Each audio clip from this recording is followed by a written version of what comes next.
Congress party హవానే కొనసాగింది. తొలి దశ ఎన్నికల్లో అన్ని జిల్లాల్లో కూడా హస్తం పార్టీ బలపరిచిన అభ్యర్థులు మెజార్టీ స్థానాలు కైవసం చేసుకున్నారు. సో ఇక మొత్తానికి ఖమ్మం జిల్లాలో అయితే కాంగ్రెస్ 15 స్థానాల్లో ఉంది. ఉమ్మడి నల్గొండ, ఖమ్మం జిల్లాల్లో కూడా కాంగ్రెస్ పార్టీ అయితే ఏకపక్షంగా విజయం సాధించింది. ఇక బీఆర్ఎస్ కు పట్టున్న ఉమ్మడి మెదక్ జిల్లాలోనూ తొలిసారి కాంగ్రెస్ పార్టీ మెజార్టీ సీట్లు గెలిచి సత్తా చాటింది. ఉమ్మడి ఆదిలాబాద్, వరంగల్ జిల్లాల్లో కూడా అధికార పార్టీనే పైచేయిగా నిలిచింది. ఇక నిజామాబాద్, కరీంనగర్ జిల్లాల్లో మాత్రం బీజేపీ మంచి ఫలితాలు సాధించింది. ఇక పంచాయతీ ఎన్నికల ఫలితాలపై అసలు జిల్లాలు, నియోజకవర్గాల వారీగా ఫుల్ డీటెయిల్స్ మనం చూద్దాం. ఎక్కడెక్కడ ఏ జిల్లాలో ఏ పార్టీ హవా కొనసాగింది, ఎలా జరిగాయి, మొత్తం అంతా కూడా జిల్లాల నుంచి మా రిపోర్టర్స్ అన్ని బ్రీఫ్ డీటెయిల్స్ తో రెడీగా ఉన్నారు. సో మొత్తానికి శివ, బీఆర్ఎస్ అయితే చాలా అంటే అర్బన్ లో ఏదో సాధించింది కానీ విజయం, రూరల్ లో అయితే చాలా కష్టం, ఇంపాసిబుల్ అని చెప్పింది. బట్ రిజల్ట్స్ చూస్తే మనం గతంలో చూసుకున్నా కూడా, మనం అసెంబ్లీ ఎన్నికల్లో చూసుకున్నా కూడా దాదాపుగా కూడా కాంగ్రెస్ పార్టీ గ్రామీణ ప్రాంతాల్లోనే ఎక్కువగా పట్టు నిలుపుకున్నటువంటి పరిస్థితి. ఇప్పుడు కూడా అదే పట్టు, అంటే అధికారంలోకి వచ్చి 2 ఏళ్ల గడిచిన తర్వాత ఎక్కడా మా పట్టు సడలిపోలేదు అని నిరూపించుకునే ప్రయత్నం అయితే చేసినట్టు కనిపిస్తుంది. తొలి విడతలో మొత్తం 3834 చోట్ల ఈ పోలింగ్ జరిగితే మెజార్టీ స్థానాలు కాంగ్రెస్ పార్టీ, అంటే ఏకగ్రీవాలతో కలుపుకొని మెజార్టీ స్థానాలు కాంగ్రెస్ పార్టీ అయితే గెలుచుకున్నటువంటి సిచ్యువేషన్ అయితే మనం చూస్తున్నటువంటి పరిస్థితి. చూద్దాం ఒకసారి, మనం ప్రతి జిల్లాకి సంబంధించినటువంటి అప్డేట్ అయితే ఇచ్చేటటువంటి ప్రయత్నం చేద్దాం. రెడీగా ఉన్నారు. అండ్ మొత్తానికి బీఆర్ఎస్ కి అయితే ఒక షాక్ అనే చెప్పాలి. ఎందుకంటే వాళ్ళ ఎక్స్పెక్టేషన్స్ కి మించి కాంగ్రెస్ అయితే హవా కొనసాగించినట్టు కనిపిస్తుంది క్లియర్ గా. అండ్ అసలు ఏ జిల్లాల్లో ఎలా రిజల్ట్స్ వచ్చాయి, ఏ పార్టీ హవా చూపించింది, జిల్లాల వారీగా మనం వెళ్దాం. ముందుగా అయితే కొత్తగూడెం జిల్లాకి వెళ్దాం. తిరుపతి రావు మా ప్రతినిధి రెడీగా ఉన్నారు. ఎస్ తిరుపతి రావు, యా మీరు చూసారు కదా మార్నింగ్ నుంచి అక్కడ ఎలా ఉంది కాంగ్రెస్ హవా, ఎలా ఉంది, మిగతా పార్టీల సిచ్యువేషన్ ఏంటి, అక్కడ జనాలు ఏం చెప్పారు, ఏం చెప్తారు? ఏదైతే ఈ రోజు జరిగినటువంటి స్థానిక సంస్థల ఎన్నికలంటే దాదాపు సుదీర్ఘకాలం 2 సంవత్సరాల సుదీర్ఘ కాలం తర్వాత జరిగినటువంటి ఎన్నికల్లో కాంగ్రెస్ పార్టీ విజయకేతనం ఎగరేస్తుందని చెప్పాలి. ఎందుకంటే ప్రధానంగా చూసుకుంటే జిల్లా వ్యాప్తం అంటే మన బీఆర్ఎస్ 10 సంవత్సరాలు కూడా ఈ యొక్క తెలంగాణను పాలించిన పరిస్థితి. అక్కడ ఆ టైంలో కూడా ఈ యొక్క ఉమ్మడి ఖమ్మం జిల్లా అంటే కొత్తగూడెం జిల్లాలో కూడా క్లీన్ షిప్, ఎప్పుడు కూడా కాంగ్రెస్ ఎప్పుడు క్లీన్ షిప్ చేసుకుంటూ వచ్చే నేపథ్యంలో అయితే ఈసారి కూడా తగినటువంటి స్థానిక ఎన్నికల్లో అయితే మరోసారి కూడా ఒక భద్రాచలం తప్పనించి మిగతా అన్ని కూడా ఈ యొక్క కాంగ్రెస్ అయితే క్లీన్ షిప్ చేసిన పరిస్థితి. ఆయన కూడా తెల్ల వెంకట్రావు కూడా ఈ యొక్క బీఆర్ఎస్ నుంచి వీడి కాంగ్రెస్ తీర్థం పుచ్చుకున్నారు. అయితే మొత్తం కూడా ఈ 5 నియోజకవర్గాలు కూడా భద్రాద్రి కొత్తగూడెం జిల్లాలో ఉన్న 5 నియోజకవర్గాలు కూడా కాంగ్రెస్ పూర్తి స్థాయిలో కూడా నిలబడి ఉంది. దీన్ని మనం చూసుకుంటే ప్రధానంగా చూసుకుంటే మాత్రం గ్రామ పంచాయతీ ఈ రోజు జరిగినటువంటి ఎన్నికల్లో కూడా కాంగ్రెస్ పై చేలో ఉందని చెప్పుకోవాలి. ఎందుకంటే మనకి ఈ రోజు జరిగినటువంటి ఎన్నికల ఫలితాలు చూస్తుంటే కాంగ్రెస్ ప్రతి చోట కూడా కాంగ్రెస్ విజయకేతనం ఎగరజేస్తుంది. అడపో ఏదో ఒక మండలంలో 5 సీట్లు ఒక కాంగ్రెస్ కు వస్తే మాత్రం ఇటు బీఆర్ఎస్ కి 2 లేదా 1 ఇలా కొనసాగుతున్న పరిస్థితి ఉంది. మన జిల్లా వ్యాప్తంగా ఉన్నటువంటి లీడ్ చూసుకుంటే మాత్రం మనం ఈ రోజు జరిగినటువంటి స్థానిక ఎన్నికల్లో చూసుకుంటే మొత్తం జిల్లా వ్యాప్తంగా ఉన్నటువంటి పోలింగ్ కేంద్రాలు అంటే దాదాపు మొత్తం కూడా ఫస్ట్ విడతలో మొత్తం జిల్లా వ్యాప్తంగా ఉన్నటువంటి 471 గ్రామ పంచాయతీలకు గాను మొదటి విడతగా చూసుకుంటే మాత్రం 159 గ్రామాల్లో అయితే ఈ రోజు ఎన్నికలు జరిగిన పరిస్థితి ఉంది. అందులో ఇప్పటికే ప్రతి గ్రామాలు అంటే దాదాపు పెనుపాక ఎక్కువ చూసుకుంటే పెనుపాకలోనే ఏకగ్రీవంగా ఎన్నుకున్న పరిస్థితి ఉంది. అక్కడ పెనుపాక మండలంలోనే ఈ యొక్క 4 కూడా ఏకగ్రీవమైన తలా మరి జిల్లా వ్యాప్తంగా తలా ఒక చోట కూడా మొత్తం కలిపితే 14 ఈ యొక్క ఏకగ్రీవంగా జరిగిన పరిస్థితి ఉంది. ఈ పెనుపాక నియోజకవర్గంలో ఇంకా పోలింగ్ సంబంధించిన కౌంటింగ్ అయితే కొనసాగుతున్న పరిస్థితి ఉంది. ఇప్పటికే తొలి విడత సంబంధించినటువంటి మనుగురు మండలంలో ఈ యొక్క 6 పంచాయతీల్లో పూర్తిగా లెక్కింపు పూర్తయిన పరిస్థితి ఉంది. అక్కడ పంచాయతీలో 6 కాంగ్రెస్ 2 బీఆర్ఎస్ అయితే గెలుపొందింది. మరొకటి చూసుకుంటే మాత్రం ఇక్కడ ఇండిపెండెంట్ కూడా ఈ యొక్క మనుగురు మండలంలో కూడా అవకాశం ఇచ్చిన పరిస్థితి ఉంది. ఇక మనం అశ్వాపురంలో చూసుకుంటే మాత్రం 5 పంచాయతీల్లో జరిగినటువంటి లెక్కింపులు అయితే బీఆర్ఎస్ కాంగ్రెస్ అయితే 4, బీఆర్ఎస్ 1గా కొనసాగుతుంది. ఇక్కడ ఇంకా బీఆర్ఎస్ కంటే ఈ యొక్క పెనుపాక అశోకపురం మండలంలో బీఆర్ఎస్ కి ఇంకా ఎక్కువ సీట్లు వచ్చే అవకాశం ఉన్నట్లు కూడా ఇక్కడ తెలుస్తున్న పరిస్థితి ఉంది. ఇటు కరగూడెం కూడా చూసుకుంటే మాత్రం 7 పంచాయతీల్లో పూర్తిగా కౌంటింగ్ పూర్తయింది. అక్కడ ఉన్నటువంటి కాంగ్రెస్ కూడా 4, మరో 3 బీఆర్ఎస్ అయితే కైవసం చేసుకున్న పరిస్థితి. ఇటు జిల్లా వ్యాప్తంగా ఉన్నటువంటి 7 మండలాల్లో కూడా మనుగూరు, అశ్వాపురం, పెనిపాక, ఇటు బూర్గంపాడు, మరో పక్క భద్రాచలం నియోజకవర్గం చూసుకుంటే భద్రాచలంలో, చెర్ల, దుమ్ముగూడెంలో కూడా మొత్తంగా ఈ యొక్క ఎన్నికల ప్రక్రియ కొనసాగింది. ఆ తర్వాత జరిగినటువంటి ఎన్నికలు లెక్కింపు అయితే కొనసాగుతున్న పరిస్థితి ఉంది. మధ్యాహ్నం నుంచి కూడా ఈ యొక్క లెక్కింపు కంటిన్యూ అవుతున్నప్పటికీ కూడా భద్రాచలంలో మాత్రం తాజాగా 1 గంట క్రితమే ఈ యొక్క భద్రాచలం మేజర్ పంచాయతీ కౌంటింగ్ మొదలైన పరిస్థితి. ఇప్పటికే పోస్టల్ బ్యాలెట్ లెక్కింపు జరిగింది. అక్కడ కూడా పోస్టల్ బ్యాలెట్ లో కూడా ఈ యొక్క కాంగ్రెస్ కే పై చేయి కనపడుతుంది. ఎందుకంటే అక్కడ ప్రతిసారి కూడా కాంగ్రెస్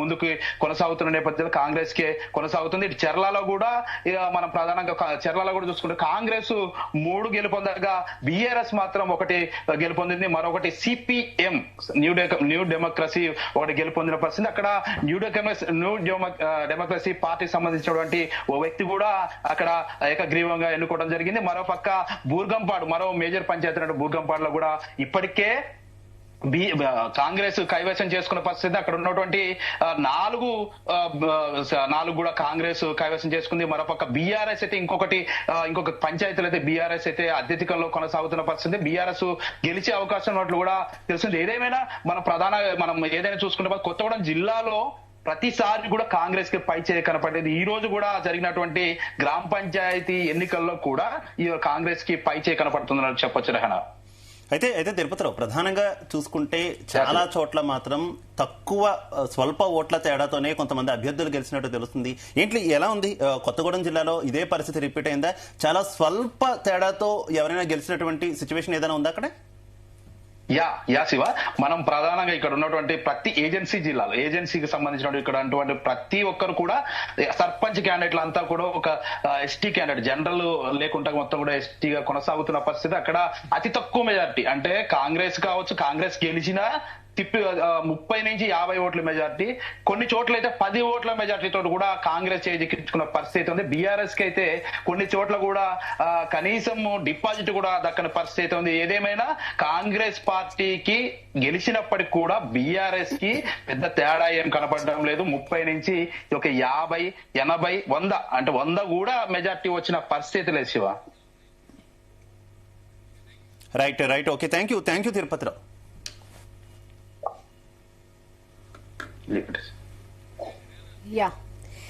ఇక మరోవైపు ఆదిలాబాద్ జిల్లా నుంచి మా ప్రతినిధి రాజు పటేల్ కూడా సిద్ధంగా ఉన్నారు.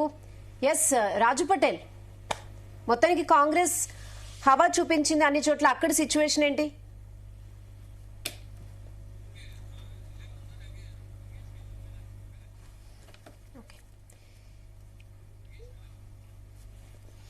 రైట్ రెహనా, సిచ్యువేషన్ అది మనం చూసుకుంటే కొత్తగూడెంలో కూడా, కొత్తగూడెం అంటే భద్రాద్రి కొత్తగూడెం, ఉమ్మడి ఖమ్మం జిల్లా అంతా కూడా కొంత కాంగ్రెస్ కి ఫస్ట్ నుంచి కూడా పట్టున్నటువంటి పరిస్థితి. అదే పట్టునైతే నిలుపుకుందని మన రిపోర్టర్ మనకి తిరుపతిరావు అయితే అప్డేట్ అందించినటువంటి సిచ్యువేషన్. ఒకసారి మనం మెదక్కి వెళ్దాం. మెదక్ జిల్లాలో ఉన్నటువంటి సిచ్యువేషన్ ఏంటో తెలుసుకునే ప్రయత్నం చేద్దాం.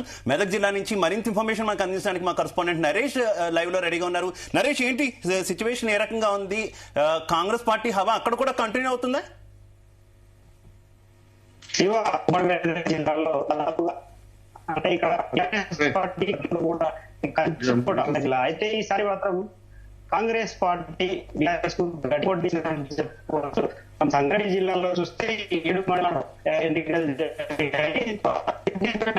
మండలాల్లో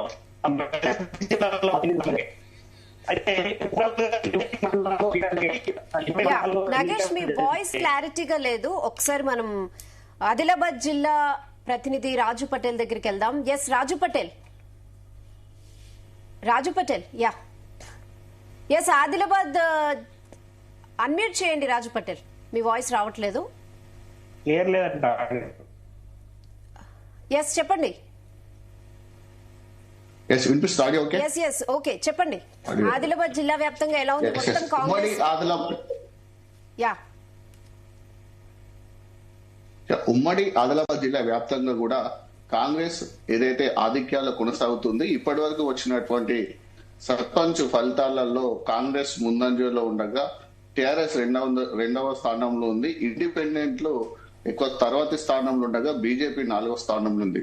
ఉమ్మడి ఆదిలాబాద్ జిల్లా వ్యాప్తంగా ఇప్పటి వరకు దాదాపు 110కి పైగా స్థానాల్లో సర్పంచ్ స్థానాల్లో కాంగ్రెస్ పార్టీ మద్దతు ఇచ్చిన వాళ్ళు లీడ్లో కొనసాగుతుండగా ఇప్పటి వరకు ప్రకటించినటువంటి వివరాల ప్రకారం దాదాపు 30కి పైగా అభ్యర్థులు కాంగ్రెస్ అభ్యర్థులు గెలుపొందగా బీఆర్ఎస్ పార్టీ మద్దతుదారులు 18 మంది, బీజేపీ పార్టీకి సంబంధించిన వాళ్ళు 3, ఇండిపెండెంట్ సంబంధించిన వారు 9 మంది కూడా గెలిచినట్టుగా కూడా సమాచారం అంది. ఇది ఇంకా కంటిన్యూ అవుతుంది.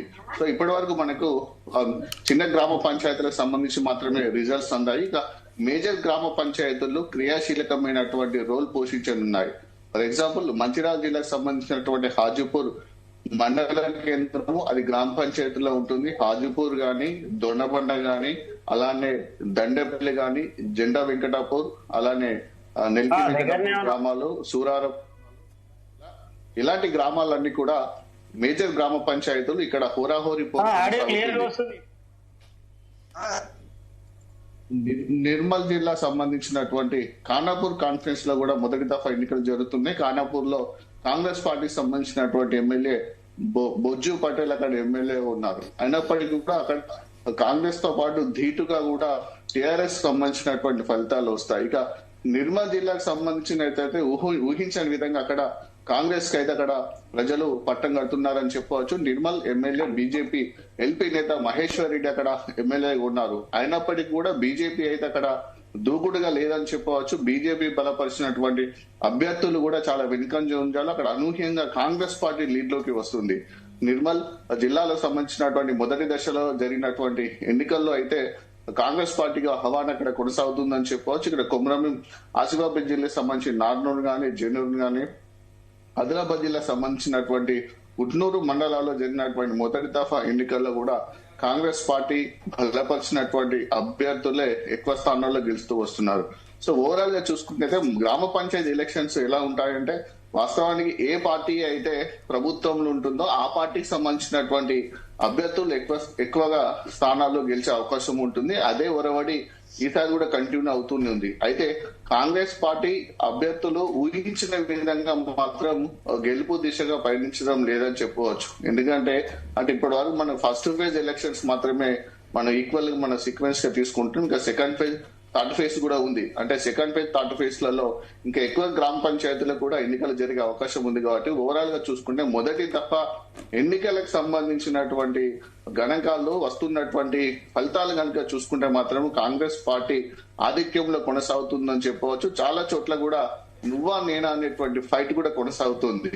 మంచిర్యాల జిల్లా ఫర్ ఎగ్జాంపుల్ చూసుకుంటే దొనబండ. మీరు చెప్పారంటే బీజేపీ 4వ స్థానంలో ఉంది. ఈవెన్ ఇండిపెండెంట్లు కూడా 2వ స్థానంలో ఉన్నట్లుగా చెప్పారు మీరు. 3వ స్థానంలో, సారీ, బీఆర్ఎస్ 2వ స్థానం.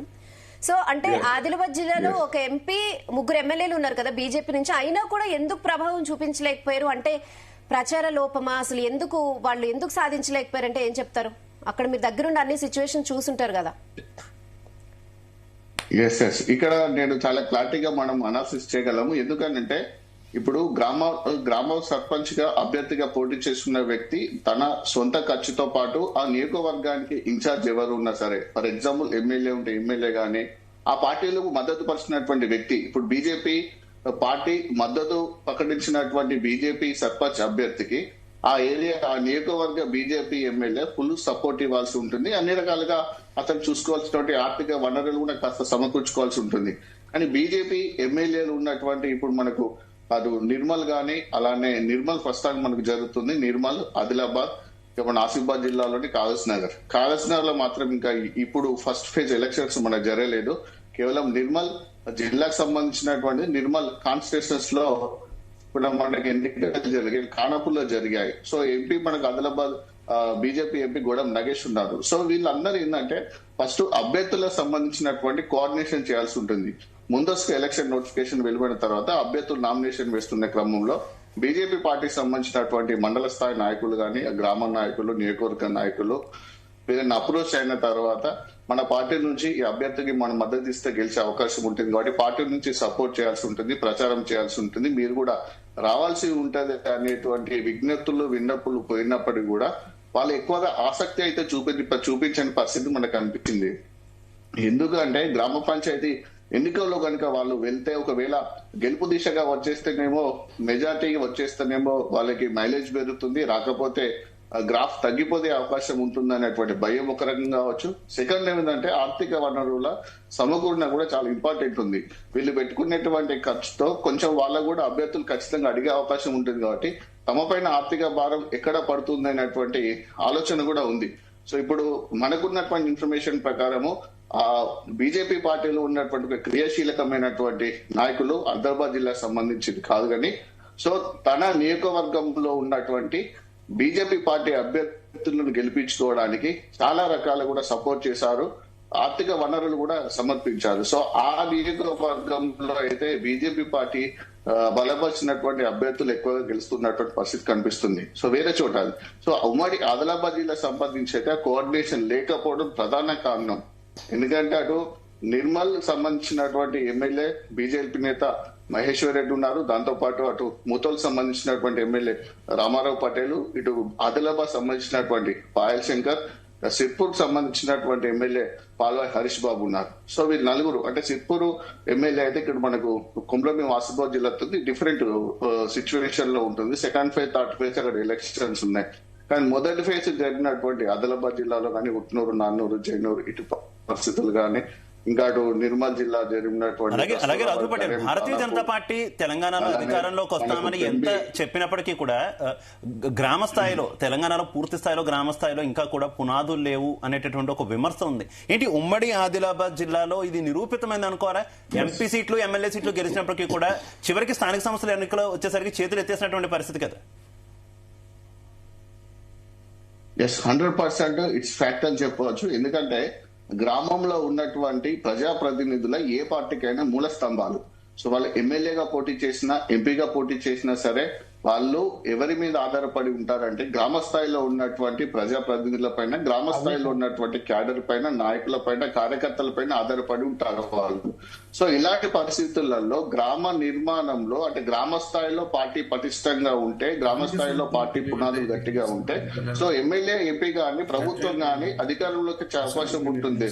సో బీజేపీ పార్టీ మొదటి నుంచి చెప్తున్నట్టు ఏంటంటే కేవలం ఎమ్మెల్యేగా గెలిస్తే సరిపోతుంది, ఎంపీ స్థానాల మీద గెలిస్తే సరిపోతున్నటువంటి దృష్టి మాత్రమే వాళ్ళు పెడుతున్నారు. ఎమ్మెల్యేలు ఎంపీ స్థానాల పైన వాళ్ళు గురి పెడుతున్నారు తప్ప స్థానిక సంస్థల ఎన్నికలు వచ్చేసరికి ఆ స్థానిక సంస్థల ఎన్నికల్లో తమ ఆధిపత్యాన్ని కొనయించుకోవడానికి, తమ కార్యకర్తలు గెలిపించుకోవడానికి మాత్రం చాలా ఆసక్తిని చూపని పరిస్థితి అయితే కనిపించింది. సో ఇది ఫ్యాక్ట్. ఇప్పుడు ఈ మొదటి దశ ఎన్నికల్లో ఇది 100% మనకు నిరూపితమైందని చెప్పవచ్చు. ఎందుకంటే సో వాళ్ళు అధికారంలోకి రావాలంటే గ్రామ స్థాయిలో ప్రజల్ని కలవాల్సినటువంటి నాయకులు ముఖ్యం. అంటే సాధారణంగా బీజేపీ కార్యకర్త వెళ్ళి ప్రజల్ని మోటివేషన్ చేసే ఉంటేటువంటి ఇంపాక్ట్ కంటే అదే బీజేపీ సర్పంచ్, ఎంపీటీసో, బీజేపీ జెడ్పీటీసో, బీజేపీ సంబంధించిన వార్డు మెంబర్ ఉంటే ఆ ఇంపాక్ట్ గ్రామ ప్రజల మీద చాలా ఎక్కువగా ఉంటుంది. అంటే స్థానిక సంస్థ ఎన్నికల్లో ఆ పార్టీకి సంబంధించినటువంటి ప్రజాప్రతినిధుల బలం చాలా ఎక్కువగా ఉంటే పార్టీకి సంబంధించినటువంటి ఎమ్మెల్యే ఎలక్షన్లో కానీ ఎంపీ ఎలక్షన్లో కానీ ఈజీగా గెలిచే అవకాశాలు ఉంటుంది. సో ఆ సిచ్యువేషన్ బీజేపీ పార్టీ మొదటి నుంచి కూడా క్లియర్ గా దానిపైన దృష్టి పెట్టలేకపోయింది. సో ఈ మొదటి దశ ఎన్నికల్లో కూడా అదే రిపీట్ చేసిందని ఖచ్చితంగా మనం చెప్పవచ్చు. ఎందుకంటే పొలిటికల్ అనాలిసిస్ కూడా అదే విషయం చెప్తున్నారు.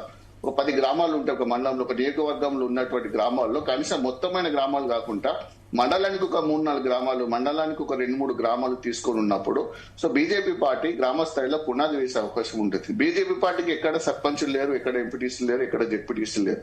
సో ఇప్పుడు సర్పంచ్ ఎలక్షన్స్ ఇప్పుడు జరుగుతున్నాయి.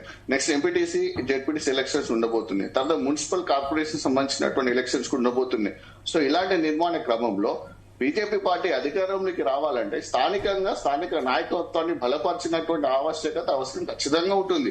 అది ఏ పార్టీ అయినా సరే ముందుగా పార్టీ నిర్మాణం అనేది కూడా దాటిపైన డిపెండ్ అయి ఉంటుంది. ప్రతి ఒక్క పార్టీ కూడా కంపల్సరీ పాటించాల్సిన ప్రాథమిక సూత్రం అని కూడా చెప్పవచ్చు మనం. ఎందుకంటే గ్రామంలో సర్పంచ్ ఉన్నా, వార్డు మెంబర్ ఉన్నా, ఎంపీటీస్ ఉన్నా, జెడ్పీటీస్ ఉన్నా, అలాగే మున్సిపల్ కి వచ్చేసరికి మనకు కార్పొరేషన్లకు వచ్చేసరికి కార్పొరేటర్లు ఉన్నా, ఇటు చైర్మన్ ఉన్నప్పటికీ కూడా, కౌన్సిలర్స్ ఉన్నప్పుడు కూడా వాళ్ళ నిర్మాణం గట్టిగా ఉంటుంది. ఎందుకంటే వాళ్ళు ప్రజాప్రతినిధులు కాబట్టి వాళ్ళకి బలం ఎక్కువగా ఉంటుంది. దాంతో పాటు బీజేపీ పార్టీ కనుక బీజేపీ పార్టీ బలపరిచిన అభ్యర్థి గ్రామంలో ఉన్నాడు అనుకో, ఫండ్స్ వస్తాయి, సర్పంచ్ అభివృద్ధి చేసిందంటే అది ప్రజల్లోకి వెళ్ళిపోతుంది. అరే బీజేపీ పార్టీ సర్పంచ్ ఇంత అభివృద్ధి చేసింది కాబట్టి బీజేపీ పార్టీ ఎమ్మెల్యే ఇంకా అభివృద్ధి చేస్తాడు, ఇంకా ఎక్కువగా నిధులు వస్తున్నటువంటి ఆలోచన అటు క్యాడర్లోకి వెళ్తుంది, ప్రజల్లోకి వెళ్ళిపోతుంది. సో దీని ద్వారా బీజేపీ పార్టీ అధికారంలోకి రావడానికి చాలా అవకాశం ఉంటుంది. సో అలాంటి దృష్టి మాత్రము పెట్టడం లేదనే విషయంలో మాత్రం ఇప్పుడు మనకు ఫస్ట్ ఫేజ్ లో జరిగినటువంటి జీపీ ఎలక్షన్లు ఖచ్చితంగా మనకు నిదర్శనంగా మనకు అనిపిస్తున్నాయి. సో ఇదే కనుక రాబోయే సెకండ్ ఫేజ్ లో కానీ థర్డ్ ఫేజ్ లో కానీ రిపీట్ అయితే మాత్రము బీజేపీ పార్టీకి స్థానికంగా నాయకత్వం లేకపోవడము, వచ్చే ఎలక్షన్ లో అధికారంలోకి రాకపోవడానికి మాత్రం చాలా మైనస్ గా ఖచ్చితంగా చెప్పవచ్చు. దీంట్లో ఎలాంటి డౌట్ పడాల్సిన అవసరం కూడా లేదు.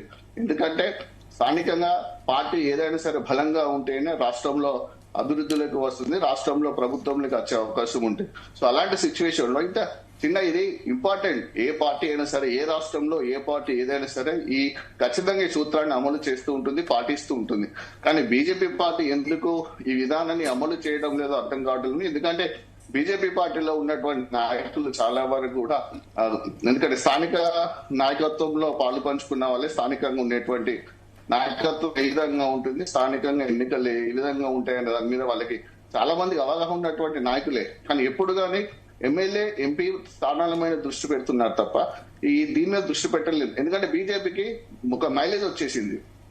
మన తెలంగాణ రాష్ట్రం ఏర్పడిన తర్వాత అటు టీఆర్ఎస్ ప్రభుత్వాన్ని చూసాము, ఇప్పుడు కాంగ్రెస్ ప్రభుత్వాన్ని కూడా చూస్తున్నాము. కాబట్టి ప్రత్యామ్నాయంగా మూడో పార్టీ అయినటువంటి బీజేపీకి రాబోయే రోజుల్లో ప్రభుత్వం ఏర్పాటు చేస్తే ఏ విధంగా ఉంటుంది, బీజేపీ పార్టీకి అవకాశం కూడా ఇస్తాం ప్రభుత్వం ఏర్పాటు అనేటువంటి ఆలోచనలో ప్రజల్లో ఉన్నప్పుడు, సో స్థానికంగా వాళ్ళకి సంబంధించినటువంటి ప్రజాప్రతినిధులు ఉంటే వాళ్ళ ప్రజల యొక్క ఆలోచనకు వీరి యొక్క ఆలోచనకు చాలా, ఎందుకంటే కలుపుకోయతనం ఉండడం వల్ల, ప్రజాప్రతినిధులు ఉండడం వల్ల సో ఈజీగా వాళ్ళు వినే అవకాశం ఉంటుంది, అధికారంలోకి వచ్చే అవకాశం ఉంటుంది. కానీ ఆ దిశగా మాత్రము బీజేపీ రాష్ట్ర నాయకత్వం కానీ బీజేపీ శ్రేణులు కానీ ఆలోచించలేదు. ఎక్కడైతే ఈ విషయాన్ని అవగాహన పట్టుకున్నటువంటి బీజేపీ రాష్ట్ర నాయకులు ఎవరైతే ఉన్నారో సో వాళ్ళు మాత్రము కొంత మేరకు చేసిందని చెప్పవచ్చు. ఇప్పటి వరకు నేను చెప్పినట్టుగా ఒక సీనియర్ పొలిటీషియన్ మాత్రము తన నియోజకవర్గంలో ఉన్నటువంటి బీజేపీ పార్టీ బలపరిచినటువంటి అభ్యర్థులు, ఈవెన్ వార్డు మెంబర్ అయినా సరే, అది సర్పంచ్ అయినా సరే, దాంతో పాటు ఉప సర్పంచ్ కూడా కైవసం చేసుకోవడానికి మాత్రం ఫుల్ సపోర్ట్ ఇచ్చాడు, ఫుల్ గా మద్దతు ఇచ్చారు సమాచారం ఉంది. ఎప్పటికప్పుడు కూడా వాళ్ళతో మాట్లాడుతూ మిగతా కోఆర్డినేషన్ కూడా చేసుకుంటున్న సిచ్యువేషన్ ఆ కాన్స్టిట్యూషన్ లో ఉంది.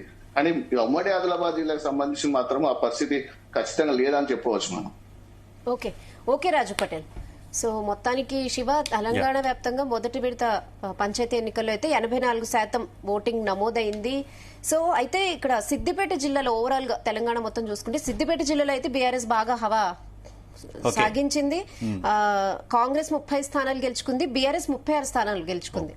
మొత్తానికి హరీష్ రావు స్థానంలో అయితే గట్టి పట్టు చూపించిన సిచ్యువేషన్ అయితే మనకు కనిపిస్తుంది. అండ్ ఇంకొక పాయింట్ రెహనా, ఆదిలాబాద్ గురించి ఇప్పుడు మనకి రాజు పటేల్ చాలా అప్డేట్స్ అందించారు. చిన్న ఇంట్రెస్టింగ్ పాయింట్ ఏంటంటే ఆదిలాబాద్ లో మాత్రం అంటే యువత ఎక్కువగా స్థానిక సంస్థల ఎన్నికలంటే ఇంట్రెస్ట్ చూపిస్తారు, కానీ ఆదిలాబాద్ లో మాత్రం దాదాపుగా 80% కొత్త మొక్కలే కనిపించినటువంటి సిచ్యువేషన్ అయితే ఖచ్చితంగా ఆహ్వానించాలి. అందులో మహిళలు ఎక్కువగా ఉండడం కూడా అందరూ ఆహ్వానించాల్సినటువంటి విషయం.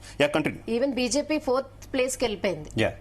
ఇది నిజంగా ఇంట్రెస్టింగ్ పాయింటే. సో ఇక మెదక్ లో కూడా బీఆర్ఎస్ బాగా హవా కొనసాగింది, బట్ కాంగ్రెస్ ఎక్కువ స్థానాలు గెలుచుకుంది. చూద్దాం అసలు మెదక్ లో సిచ్యువేషన్ ఎలా ఉందో. అక్కడ మా ప్రతినిధి నగేష్ సిచ్యువేషన్ ఎలా నడిచింది, ఏం నడిచింది మొత్తం ఓవరాల్ గా చెప్తారు. ఎస్ నగేష్. ఉమ్మడి మెదక్ జిల్లాలో మనం చూసుకుంటే మొదటగా అంటే గత అసెంబ్లీ ఎన్నికల కంటే ముందు ఇది బీఆర్ఎస్ కు పంచుకోట. అయితే కాంగ్రెస్ పార్టీ అధికారంలోకి వచ్చిన తర్వాత పరిస్థితులు రోజు రోజుకు మారుతున్నాయి. ఎందుకంటే ప్రస్తుతం రాష్ట్రంలో కాంగ్రెస్ పార్టీ అధికారంలో ఉంది కాబట్టి ఇక్కడ ప్రజానీకం కూడా అధికారంలో ఉన్న పార్టీకి అటాచ్ అవ్వడం అన్నది ఇక్కడ ప్రజలు అలవాటు పడిన పరిస్థితి. అయితే సిద్దిపేటలో మాత్రం ఆ పరిస్థితి లేదు. ఎందుకంటే సిద్దిపేట జిల్లాలో బీఆర్ఎస్ ఇప్పటికీ చాలా బలంగా ఉంది. మాజీ సీఎం కేసీఆర్ కావచ్చు, మాజీ మంత్రి హరీష్ రావు కావచ్చు, వారి బలాన్ని ఏదైతే వాళ్ళ బలాలను ఇంకా ప్రదర్శిస్తూనే ఉన్నారు. ఎందుకంటే వారి వీక్ పాయింట్లు అనేది అక్కడ కాంగ్రెస్ బలంగా లేకపోవడం ఒకటి అయితే, బీఆర్ఎస్ కు మాత్రం బలం అనేది తగ్గడం లేదు ఏమాత్రం. ఎందుకంటే ప్రతి విషయంలోనూ హరీష్ రావు ముందు నడిపించడం అనేది అక్కడ క్యాడర్ కు ఎంతో చేదోడు బాధగా ఉంది. స్థానిక సంస్థల ఎన్నికల్లో కూడా అదే నడిచింది. మనం చూస్తే సిద్దిపేట జిల్లాలో ఇప్పటి వరకున్న అప్డేట్స్ ప్రకారం అయితే బీఆర్ఎస్ 41 సర్పంచ్లు గెలుచుకుందంటే దాదాపు 88 ఇప్పటి వరకు మనకు వచ్చిన ఫిగరు దానిలో 163లో దానిలో 41 అంటే సగానికి పైగా సిద్దిపేట జిల్లాలో సర్పంచ్లు గెలుచుకుంది. ఇంకా పెరిగే అవకాశం ఉందని చెప్తున్నారు. ఎందుకంటే అక్కడ స్థానికంగా ఉన్న లీడర్షిప్ అక్కడ ఇంపార్టెన్స్ ఉందని చెప్పుకోవచ్చు. అటు పొన్నం ప్రభాకర్ మంత్రి తిరుగుతున్నప్పటికీ ఇంకా హరీష్ రావు ప్రభావం తగ్గలేదు ఏమాత్రం. సిద్దిపేట జిల్లాలో బీఆర్ఎస్ ఇంకా బలంగానే ఉంది. మాజీ సీఎం కేసీఆర్ ఇలాకాతో పాటు సిద్దిపేట పరిసర ప్రాంతాల్లో జరిగిన ఈ తొలి దశ ఎన్నికల్లో మాత్రం దాదాపుగా అన్ని ప్రాంతాల్లో పంచాయతీ ఎన్నికలు పార్టీలకు సంబంధం లేకపోయినప్పటికీ బీఆర్ఎస్ కే ఎడ్జ్ వచ్చింది. అక్కడ కాంగ్రెస్ మనం చూస్తే 28 సర్పంచ్ స్థానాలు ఉన్నాయి. ఇక బీజేపీ 4, ఇండిపెండెంట్ 15. ఇప్పటి వరకు అందిన డేటా ప్రకారం ఇంకా అప్డేట్ అవుతుంది. ఇంకా మేజర్ పంచాయతీలు ఇంకా రిజల్ట్స్ రావాల్సి ఉంది. 10 నుంచి 14, 15 వార్డులు ఉన్న ప్రాంతాల్లో సర్పంచ్ విజయం తెలియాలంటే దాదాపు 11 నుంచి 12 అయ్యే పరిస్థితి ఉంది. చిన్న చిన్న పంచాయతీల్లో మాత్రం సాయంత్రం 5, 6 వరకే ఫలితాలు వచ్చాయి. కానీ మేజర్ పంచాయతీల్లో ఇంకా ఫలితాలు రావాల్సి ఉంది. అవి చాలా కీలక పాత్ర పోషించే అవకాశం ఉంది. ఇక మనం మెదక్ జిల్లా విషయానికి వస్తే మెదక్ జిల్లాలో మనకు 160 పంచాయతీల గ్రామ పంచాయతీలకి తొలి విడతలో ఎన్నికలు జరుగుతుండగా 93 స్థానాలకైతే మనకు ప్రస్తుతానికైతే రిజల్ట్ తెలిసింది. అక్కడ ఇవి దాదాపుగా మెదక్ అసెంబ్లీ సెగ్మెంట్ పరిసర ప్రాంతాల్లో ఉన్న గ్రామాల్లోనే జరిగిన ఎన్నికలు కాబట్టి స్థానికంగా ఉన్న ఎమ్మెల్యే మెదక్ కాంగ్రెస్ ఎమ్మెల్యే మైనంపల్లి రోహిత్ రావు చాలా ప్రభావం చూపినట్టుగా తెలిసింది. అక్కడ 62 పంచాయతీల్లో ఇప్పటి వరకైతే కాంగ్రెస్ సాధించుకుంది. బీఆర్ఎస్ 22 స్థానాలకు పరిమితం కాగా స్వతంత్రులు 9 స్థానాలు గెలుచుకున్నారు. అయితే ఈ సెగ్మెంట్ మనం చూస్తే తొలి దశ సెగ్మెంట్ మనం చూస్తే స్థానికంగా ఉన్న ప్రజాప్రతినిధులతో పాటు స్థానిక వనరులు, అక్కడున్న అభ్యర్థులు, గ్రామాల్లో ఏవైతే వ్యక్తిగతంగా ఉండే విషయాలు నగేష్ అంటే సిద్దిపేట జిల్లాలో మీరు చెప్పినట్టు అక్కడ హరీష్ రావు పట్టుంటుంది, అలాగే మాజీ సీఎం కేసీఆర్ హవా ఉంటుంది. అయినా సరే ఇక్కడ జోరైతే కొనసాగించింది కానీ అంటే వార్ వన్ సైడ్ లాగా అంటే కాంగ్రెస్ కూడా గెలుచుకుంది కదా. సో ఇలాంటి సిచ్యువేషన్ ఎందుకుంది? వన్ సైడ్ అయిపోయి ఉంటాయి అప్పుడు వీళ్ళ హవా ఇప్పటికీ వీళ్ళు పట్టుంది అని అనుకోవడానికి ఉంది. కానీ ఇక్కడ పోటాపోటీగా గెలిచారు కదా కాంగ్రెస్ అయినా గానీ బీఆర్ఎస్ అయినా గానీ. ఎందుకు ఇలా అయింది అనుకోవచ్చు? అంటే గతంలో కంటే ప్రభావం తగ్గిన మాట వాస్తవమే బీఆర్ఎస్ కు. ఎందుకంటే గతంలో 100కు 100% గెలుచుకునే పరిస్థితి ఉండేది సిద్దిపేట జిల్లాలో బీఆర్ఎస్. ప్రస్తుతానికి కాంగ్రెస్ పార్టీ అధికారంలో ఉండడం అయితే, రెండోది అక్కడ ఉన్న మాజీ మంత్రి ప్రస్తుతం ఉన్న మంత్రి పొన్నం ప్రభాకర్ హుస్నాబాద్ కాకుండా సిద్దిపేట కేంద్రంగా రాజకీయం నడుపుతున్న పరిస్థితి ఉంది. ప్రతి కార్యక్రమాన్ని కూడా సిద్దిపేటను ఆయన కేంద్రంగా చేసుకొని మొదలు పెడుతున్నారు. అది కాక గజ్వేల్ పరిసర ప్రాంతాల్లో కూడా తన కార్యక్రమాలను కొనసాగించడం ఒకటైతే, కాంగ్రెస్ పార్టీని ఆ ఏరియాలో బలపరచడమే ప్రత్యేక పనిగా చేసుకొని నడుస్తున్నారు. కాబట్టి దీంతో చాలా వరకు ఆ సిద్దిపేట జిల్లాలో కాంగ్రెస్ గతంలో కంటే బలపడిందని చెప్పుకోవచ్చు. ఎందుకంటే గత 10 సంవత్సరాలుగా బీఆర్ఎస్ అధికారంలో ఉంది. అక్కడ మాజీ సీఎం కేసీఆర్, హరీష్ రావు వీళ్ళు అంతా ఉన్నప్పటికీ ప్రస్తుతం అయితే కొద్దిగా పుంజుకుంటుందని చెప్పుకోవచ్చు. పోటీ అయితే గట్టిగానే ఇచ్చింది. అయితే హరీష్ రావు ఇలాకా కావడం, కేసీఆర్ ఇలాకా కావడంతో అనుకున్న స్థాయిలో అయితే ఫలితం రాలేదని చెప్పుకోవచ్చు. అలాగే నగేష్, ప్రధానంగా ఉమ్మడి మెదక్ జిల్లా అంతా కూడా ఉద్యమ సమయం నుంచి కూడా బీఆర్ఎస్ పార్టీకి ఒక కంచుకోట కింద ఉన్నటువంటి పరిస్థితి. కానీ ఇప్పుడు మాత్రం కొంత కాంగ్రెస్ హవా నడుస్తున్నటువంటి నేపథ్యంలో ఏంటి ఏ ఫ్యాక్టర్స్ కాంగ్రెస్ కి కొంత అనుకూలంగా మారాయి ఈ ఎన్నికల్లో అనుకోవచ్చు ప్రధానంగా? ఎందుకంటే కాంగ్రెస్ మీద చాలా వ్యతిరేకత ఉంది అని బీఆర్ఎస్ ఇప్పుడు దాకా కూడా చెప్తూ వచ్చింది. కానీ బీఆర్ఎస్ కంచుకోటలోనే కొంత కాంగ్రెస్ ప్రభావం చూపిన పరిస్థితి కదా. ఏ ఫ్యాక్టర్స్ పనిచేస్తాయి ప్రధానంగా? అక్కడ కాంగ్రెస్ పార్టీకి ప్రస్తుతం ఉన్న పరిస్థితులు ఎందుకు అనుకూలించాయంటే, ఒకటి కేసీఆర్ ప్రస్తుతం బయట తిరగలేని పరిస్థితి, హరీష్ రావు మాజీ మంత్రి, ఆయన ఎమ్మెల్యే స్థాయి ఉంది. అయితే ఇక్కడ ఉన్న పరిస్థితులను మనం అనుకూలంగా చేసుకునే క్రమంలో కాంగ్రెస్ పార్టీ ప్రస్తుతానికైతే అంటే గత 10 సంవత్సరాల కంటే ముందు అక్కడ కాంగ్రెస్ పార్టీ బలంగా ఉండేది. ఎందుకంటే గజ్వేల్లో గతంలో గీతారెడ్డి పనిచేశారు, ఆమె మంత్రిగా కూడా ఉన్నారు. ఆ సందర్భాన్ని గుర్తు చేస్తూ ప్రస్తుతం ఉన్న పాత కాంగ్రెస్ క్యాడర్ను పూర్తిగా ఏకర్ముఖం చేయడమే పనిగా పెట్టుకున్నారు పొన్నం ప్రభాకర్. ఈ బాధ్యతలను రేవంత్ రెడ్డి ఆయన అప్పచెప్పారు. సిద్దిపేట జిల్లాలో క్యాప్చర్ చేయడం అనేది ఆయన ప్రధాన లక్ష్యంగా పనిచేస్తున్నారు. ఇదొకటి. అయితే ఇటీవలి కాలం మార్పు తర్వాత ఆ మండలాల్లో ఉన్న కాంగ్రెస్ పార్టీలో పనిచేస్తున్న యాక్టివ్ గా పనిచేస్తున్న నాయకులకు ప్రాధాన్యత ఇవ్వడం కూడా ఒక కారణంగా చెప్పుకోవచ్చు.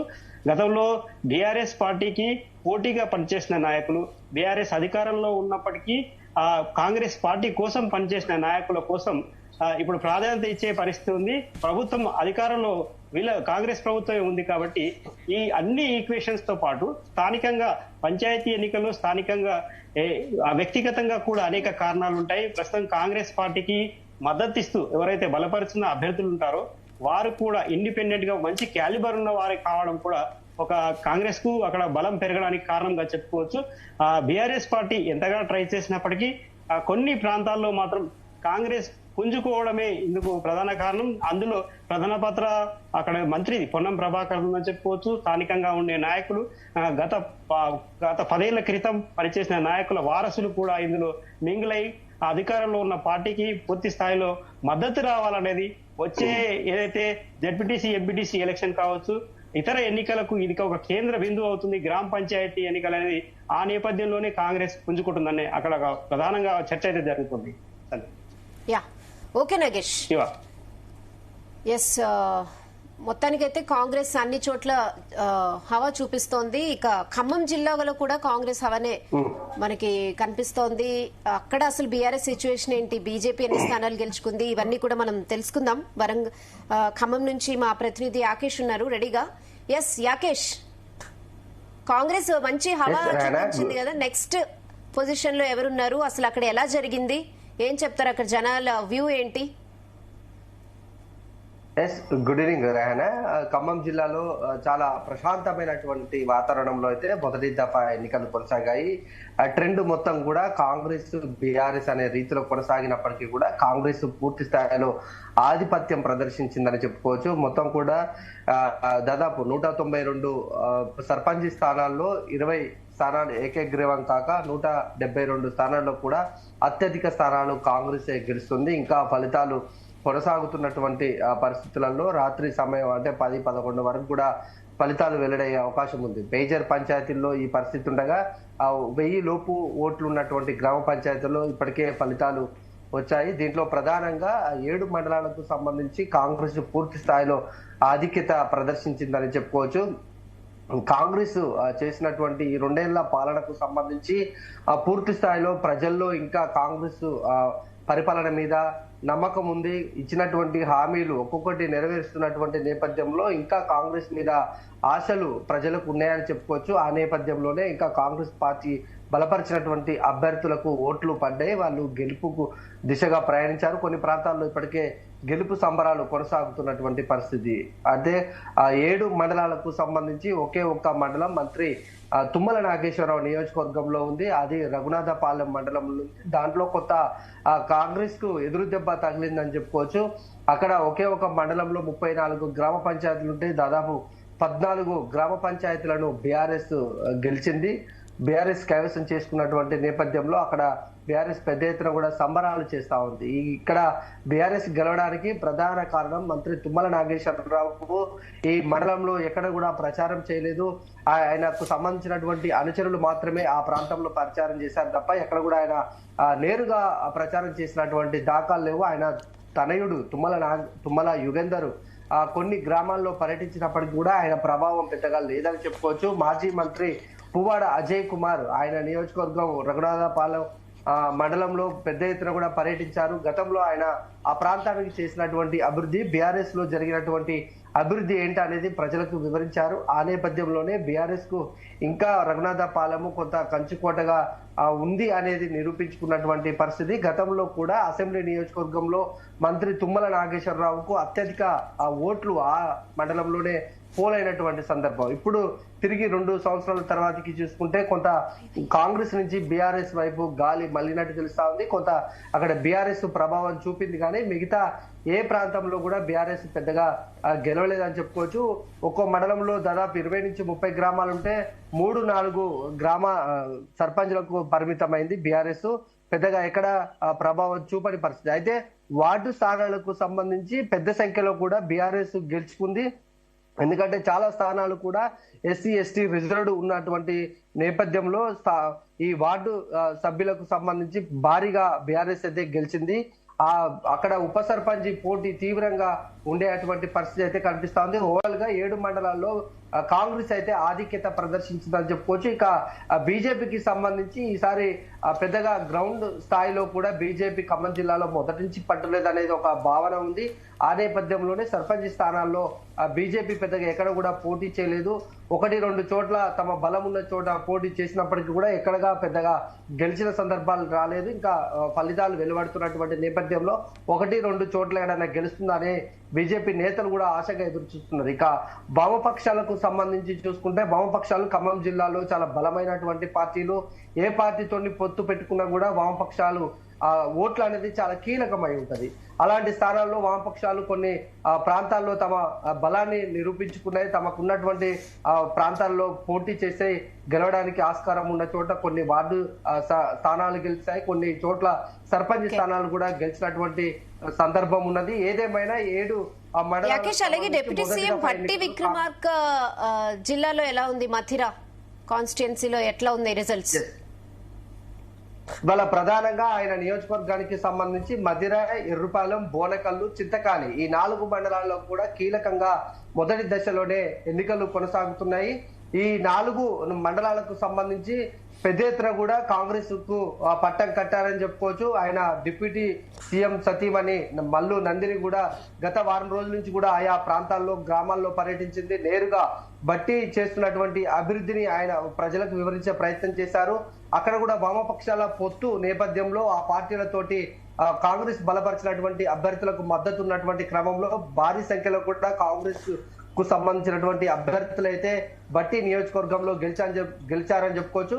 ఖమ్మం డిఫరెంట్ జిల్లాగా ఉంటుంది.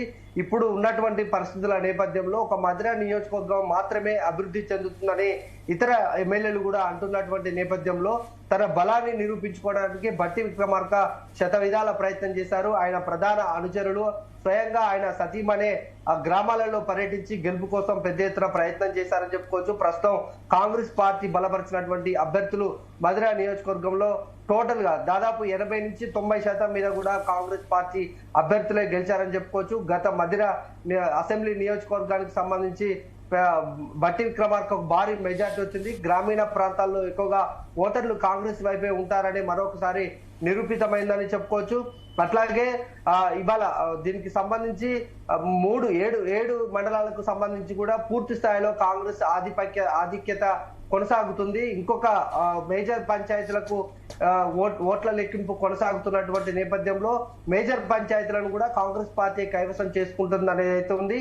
పూర్తి స్థాయిలో మంత్రులు రంగంలోకి దిగకున్నప్పటికీ కూడా ఇంకా కాంగ్రెస్ పార్టీ ప్రజలకు ఆదరణ ఉంది, ఇచ్చినటువంటి హామీలను అమలు చేస్తుందన్న ఒక భావన అయితే ప్రజల్లో కనిపించింది. కాంగ్రెస్ పార్టీకి ఖమ్మం జిల్లా కంచుకోట అని చెప్తారు కదా, అది మరొకసారి నిరూపితమని చెప్పుకోవచ్చు. 2-3 విడతల్లో కూడా ఇంకా ఆ మంత్రులకు సంబంధించినటువంటి మండలాలు ఉన్నాయి. ఇంకా చాలా మండలాలు ఉన్నాయి కనుక ఇంకా 14 మండలాలు 2 దశల్లో ఉన్నాయి కనుక ఆ మండలాలను కూడా క్లీన్ స్వీప్ చేస్తామనేది కాంగ్రెస్ చెప్తాంది. వామపక్షాలు అయితే తమ బలాన్ని అంటే తమకు అవకాశం ఉన్న చోట అటు కాంగ్రెస్ తో అయితే కాంగ్రెస్ తో లేదంటే బీఆర్ఎస్ తో అయితే బీఆర్ఎస్ తో పొత్తు పెట్టుకొని అయితే గ్రామీణ ప్రాంతాల్లో తమ ప్రభావాన్ని మరొకసారి నిరూపించిందని చెప్పుకోవచ్చు. రెహనా. ఓకే అకేష్. సో మొత్తానికి శివ ఓవరాల్ గా అయితే కాంగ్రెస్ అయితే మంచి హవా కొనసాగించింది తెలంగాణ పంచాయతీ ఎన్నికల్లో. అయితే ఇక్కడ ఇంట్రెస్టింగ్ విషయం ఏంటంటే సర్పంచ్ ఎన్నికల్లో అంత కాంగ్రెస్ హవా కొనసాగించినా కూడా జడ్చర్ల ఎమ్మెల్యే అనిరుద్ రెడ్డికి మాత్రం బిగ్ షాక్ తగిలిందని చెప్పొచ్చు. ఆయన స్వగ్రామంలో కాంగ్రెస్ అభ్యర్థి ఓటమి పాలయ్యారు. సో ఇక్కడ మరి ఎమ్మెల్యే స్వగ్రామం రాజపూర్ ఉంది కదా, ఆ మండలంలో రంగారెడ్డిగూడలో బీజేపీ అభ్యర్థి రేవతి గెలుపొందారు. సో ఓవరాల్ గా అయితే కాంగ్రెస్ మొత్తానికి హవా చూపించింది. సో ఇలాంటి కొన్ని షాక్స్ కూడా ఉన్నాయి. ఇక సిద్దిపేట జిల్లాలో కూడా మన ప్రతినిధి చెప్పినట్టు 1 సైడ్ అవుతుంది అనుకున్నారు కానీ అక్కడ చాలా హోరాహోరీ పోరైతే నడిచింది కాంగ్రెస్ కి బీఆర్ఎస్ కి. బట్ ఒక్క స్థానం ఎక్కువ గెలుచుకుంది ఇప్పటికీ బీఆర్ఎస్. బట్ కాంగ్రెస్ కూడా పోటీలో ముందే ఉందని చెప్పుకోవచ్చు మనం. ఎందుకంటే అక్కడ హరీష్ రావు ఇలాకా, సీఎం కేసీఆర్ ఇలాకా అయినా కూడా కాంగ్రెస్ అంటే మొత్తానికి అక్కడ కూడా బీఆర్ఎస్ తొలి నుంచి కూడా ఎప్పుడైతే కాంగ్రెస్ పార్టీ అధికారంలోకి వచ్చిందో వెంటనే ఫస్ట్ టార్గెట్ పెట్టింది అయితే మాత్రం సిద్దిపేట మీద రెహనా. సిద్దిపేట మీద చాలా గట్టి ఫోకస్ పెట్టారు. కాకపోతే కొంత అంతర్గత కుమ్ములాటలతో ఇంకా వెనకబడిందనే చెప్పుకోవచ్చు కాంగ్రెస్ పార్టీ. అయినప్పటికీ కూడా కొంతవరకు అయితే సక్సెస్ అయినట్టయితే మనకు కనిపిస్తుంది. సో ఇప్పటి వరకు మనం చూసుకుంటే గనక ప్రకటించిన ఫలితాల్లో కాంగ్రెస్ అయితే 1469 స్థానాలు, బీఆర్ఎస్ 735 స్థానాలు, బీజేపీ 128 స్థానాలు, అలాగే ఇతరులు కూడా 340 స్థానాలు గెలుచుకున్నారు. సో మొత్తానికి ఇప్పటి వరకు మనకి వస్తున్న రిజల్ట్స్ మొదటి విడత పంచాయతీలో అయితే 84% పోలింగ్ అయితే నమోదైనట్లు అధికారులు ప్రకటించడం జరిగింది. 45 లక్షల మంది కూడా ఓటు హక్కును వినియోగించుకున్నట్లు అధికారులు తెలిపారు. సో మొత్తానికి కాంగ్రెస్ అయితే ఎక్కువగా 1469 అంటే చాలా మంచి ఫిగర్ అని మనం చెప్పుకోవచ్చు. దాదాపుగా బీఆర్ఎస్ సగానికి సగం వరకు మాత్రమే వచ్చినటువంటి సిచ్యువేషన్ చూస్తున్నాం. మనం ఇలాంటి ఎలక్షన్ చూస్తే ఇండిపెండెంట్లు కూడా దాదాపుగా అధికార పార్టీకి కొంత మద్దతు ఇచ్చే అవకాశం ఉంటుంది. కాబట్టి కాంగ్రెస్ కి అయితే చాలా శుభ పరిణామం అని చెప్పుకోవచ్చు. అంటే మొన్న రూరల్ లో గెలిచారు, అక్కడ మనకి అర్బన్ లో గెలిచింది కదా జూబ్లీ హిల్స్ కాన్స్టిట్యున్సీ, అక్కడ గెలిచేస్తుంది అధికారంలో ఉంది కాబట్టి అని బీఆర్ఎస్ చెప్పుకుంది. రూరల్ లో చూద్దామన్నారు, బట్ రూరల్ లో కూడా కాంగ్రెస్ మొత్తానికి సత్తా చూపించింది. సో చూద్దాం నెక్స్ట్ వరంగల్ జిల్లా సిచ్యువేషన్ ఏంటో. మొత్తానికి వరంగల్ జిల్లాలో మా ప్రతినిధి శ్రీకాంత్ రెడీగా ఉన్నారు. సో శ్రీకాంత్, అక్కడ ఎలా ఉంది సిచ్యువేషన్? మీరు పొద్దునుంచి చూస్తున్నారు కదా, ఇక్కడ కూడా కాంగ్రెస్ హవానే కొనసాగింది. స్థానిక సంస్థల ఎన్నికల కౌంటింగ్ ప్రక్రియ అయితే ఇంకా కొన్ని మేజర్ పంచాయతీలో మాత్రం కొనసాగుతుందని చెప్పొచ్చు. చిన్న గ్రామాలు ఉన్నటువంటి ప్రాంతాలు, తండాలు ఉన్నటువంటి ప్రాంతాల్లో మాత్రం ఇప్పటికే ఫలితాలు అయితే వెలువడాయని చెప్పొచ్చు. ఇందులో ప్రధానంగా ఇటు ఓవరాల్ గా చూసుకుంటే మాత్రం ఉమ్మడి వరంగల్ జిల్లా సంబంధించి 6 జిల్లాల్లో మాత్రం 555 గ్రామ పంచాయతీలకు గాను అందులోటువంటి 52 గ్రామ పంచాయతీలు మాత్రం ఏకగ్రీవం కావడంతో 502 గ్రామ పంచాయతీలకైతే ఈ రోజు పోలింగ్ ప్రక్రియ అయితే కొనసాగింది. ఈ నేపథ్యంలో ఉదయం 7 గంటల నుంచి మధ్యాహ్నం 1 గంట వరకు పోలింగ్ ప్రక్రియ జరిగిన తర్వాతకి 2 గంటలకైతే కౌంటింగ్ ప్రక్రియ అయితే స్టార్ట్ అయింది. స్టార్ట్ అయిన మొదటి నుంచి కూడా ముందుగా మైబాద్ సంబంధించి అత్యంత చిన్నగా ఉన్నటువంటి తాండాల్లో మాత్రం ఫలితాలు తొందరగా వచ్చాయి. అందులో ఇనుగుర్తి మండలం సంబంధించినటువంటి చిన్య తాండాకు సంబంధించినటువంటి బీఆర్ఎస్ పార్టీ అభ్యర్థి అత్యంత తక్కువ ఓట్లతోటి కేవలం 9 ఓట్ల తేడాతోటే సమీప ప్రత్యర్థి అయినటువంటి కాంగ్రెస్ అభ్యర్థిపై కూడా గెలుపొందడం జరిగింది. ఆ తర్వాతకి పక్కన ఉన్నటువంటి కేశవంతరం మండలం, అదేవిధంగా గూడూరు మండలాలకు సంబంధించినటువంటి కాంగ్రెస్ అభ్యర్థులపై బీఆర్ఎస్ పార్టీకి సంబంధించినటువంటి అత్యల్ప ఉన్నటువంటి 23 ఓట్లు, అదేవిధంగా 95 ఓట్ల తేడాతో కూడా వారు గెలుపొందడం. ఆ తర్వాతకి వరుసగా వస్తున్నటువంటి ఫలితాలను ఒకసారి చూసుకోవచ్చు. ఏతుంది కూడా మహబూబాబాద్ జిల్లాకు సంబంధించినటువంటి ఎమ్మెల్యే ఉన్నటువంటి ప్రాంతం, సొంత ఊరు, అదేవిధంగా తన భార్య ఉన్నటువంటి ఉమా కూడా, అంటే ముఖ్య ఉమా కూడా కాంగ్రెస్ పార్టీ డిసిసి అధ్యక్షురాలుగా కొనసాగుతుంది. వీరున్నటువంటి సొంత గ్రామంలో కూడా పరాజయం పడిందని చెప్పొచ్చు. ఎందుకంటే ఆ సొంత ఏతుందో ఎమ్మెల్యేకు వదిన అవుతుంది, ఏతుందో కూడా కౌశల్య అయితే పోటీ చేయడం, అదేవిధంగా సమీప ప్రత్యర్థిగా ఉన్నటువంటి ఇస్లావత్ సుజాత మాత్రం తనపై పోటీ చేసింది. స్వతంత్ర అభ్యర్థిగా పోటీ చేసిన క్రమంలో కూడా ఇటు కాంగ్రెస్ పార్టీకి సంబంధించిన అభ్యర్థి కౌశల్య ఓటమి పాలు చెందింది. అదేవిధంగా స్వతంత్ర అభ్యర్థిగా ఉన్నటువంటి సుజాత మాత్రం గెలుపొందిందని చెప్పొచ్చు. ఒక్కసారిగా ఫలితాలను కూడా తారుమారాయని చెప్పొచ్చు. ఏతుందో కూడా కాంగ్రెస్ పార్టీకి ఉన్నటువంటి పెచ్చుగా ఉన్నటువంటి ఈ ప్రాంతంలో మాత్రం టీఆర్ఎస్ పార్టీకి సంబంధించిన నేతలు ఎక్కువ కూడా గెలిచినటువంటి పరిస్థితి కనిపిస్తుంది. దాదాపు చూసుకుంటే మాత్రం ఇక్కడ డెల్లికుదురు, ఇనుగుర్తి, కేశవంతరం, పెదగూడూరు ప్రాంతాల్లో 4 మండలాల్లో మాత్రం ఎక్కువ వీటికి సంబంధించినటువంటి ఎన్నికల ఫలితాన్ని ఒకసారిగా మనం చూసుకోవచ్చు. ఇందులోటువంటి ముందుగా అయితే నెల్లికుదురు సంబంధించిన ప్రాంతాల్లో మాత్రం 9 బీఆర్ఎస్ పార్టీ గెలిస్తే మాత్రం 11 ప్రాంతాల్లో కాంగ్రెస్ గెలిచింది. మిగతా సంబంధించినటువంటి 3 ప్రాంతాల్లో బీజేపీ గెలిచిందని చెప్పొచ్చు. అదేవిధంగా ఇటు వరంగల్ జిల్లాకు సంబంధించినటువంటి వర్ధనపేట, అదేవిధంగా పర్వతగిరి, రాయపర్తి ప్రాంతాల్లో మాత్రం ఎక్కువ కూడా కాంగ్రెస్ పార్టీకి సంబంధించిన అభ్యర్థులు గెలుపొందారు. మరోవైపు ఇటు హన్మకొండ జిల్లా పరిధికి చూసుకుంటే మాత్రం ఎలకతుర్తి, భీమదేవరపల్లి, కమలాపూర్ ప్రాంతాల్లో మాత్రం ఓటింగ్ ప్రక్రియ జరిగింది. అది కౌంటింగ్ ప్రక్రియ అయితే ఇంకా కొనసాగుతుంది. మేజర్ సంబంధించిన ప్రాంతాల్లో మాత్రం ఇక్కడ ఎలకతుర్తి సంబంధించిన మేజర్ గ్రామ పంచాయతీలో మాత్రం సిపిఎం పార్టీకి సంబంధించిన కర్రె లక్ష్మి గెలుపొందినట్లుగా కొద్దిసేపటి క్రితం మనకు సమాచారం అవుతుంది. సిపిఎం సంబంధించిన ఒకే ఒక అభ్యర్థి గెలుపొందినటువంటి పరిస్థితి. మరోవైపు ఇటు కమలాపూర్ సంబంధించినటువంటి 5 ఫలితాలు పెడితే 5 ఫలితాల్లో మాత్రం 4 బీజేపీ పార్టీకి సంబంధించినటువంటి అభ్యర్థులు గెలుపొందారు. ఎందుకంటే ఇది ప్రధానంగా ఈటెల రాజేందర్ కు సంబంధించినటువంటి గ్రామం కమలాపూర్, అదేవిధంగా ఇటు పాడి కౌశిక్ రెడ్డికి సంబంధించినటువంటి నియోజకవర్గం. ఈ ప్రాంతాల్లో ఇటు పాడి కౌశిక్ రెడ్డి ఇటు ప్రచారం చేయడం, అదేవిధంగా ఈటెల రాజేందర్ స్వయంగా ఇక్కడ ఉన్నటువంటి ప్రాంతాల్లో ప్రచారం చేయడం, అదేవిధంగా 3 రోజుల పాటు ఇక్కడే అతను ఉండటం జరిగింది. ఇదే విధంగా అక్కడ ఉన్నటువంటి బీజేపీ పార్టీకి సంబంధించిన అభ్యర్థులను ఏదో ప్రచారం చేసినటువంటి క్రమంలో ఇక్కడ 5 ప్రాంతాల్లో మాత్రం ఏదో కూడా పోలింగ్ అదేవిధంగా కౌంటింగ్ ప్రక్రియ జరిగిన నేపథ్యంలో 4 మాత్రం బీజేపీ అయితే కూడా గెలిచినటువంటి పరిస్థితి కనిపిస్తుంది. జనగామ సంబంధించినటువంటి స్టేషన్ గన్పూర్ నియోజకవర్గంలో కూడా ఇటు కడియంసారి ఉన్నటువంటి ప్రాంతం ఎక్కువ కూడా ఇటు కాంగ్రెస్ పార్టీకి సంబంధించినటువంటి సీట్లే గెలుపొందినటువంటి పరిస్థితి కనిపిస్తుంది. ఈ ప్రాంతంలో ఉన్నటువంటి అదేవిధంగా ఇటు రాయపర్తి, అదేవిధంగా పర్వతగిరికి సంబంధించినటువంటి ప్రాంతాల్లో మాత్రం నువ్వా నేనా అన్నట్టుగా పోటీ పడుతూ కూడా ఒకరిపై ఒకరైతే పై చేయి సాధిస్తున్నటువంటి పరిస్థితి కనిపిస్తుంది. ప్రస్తుతానికి మాత్రం ఇంకా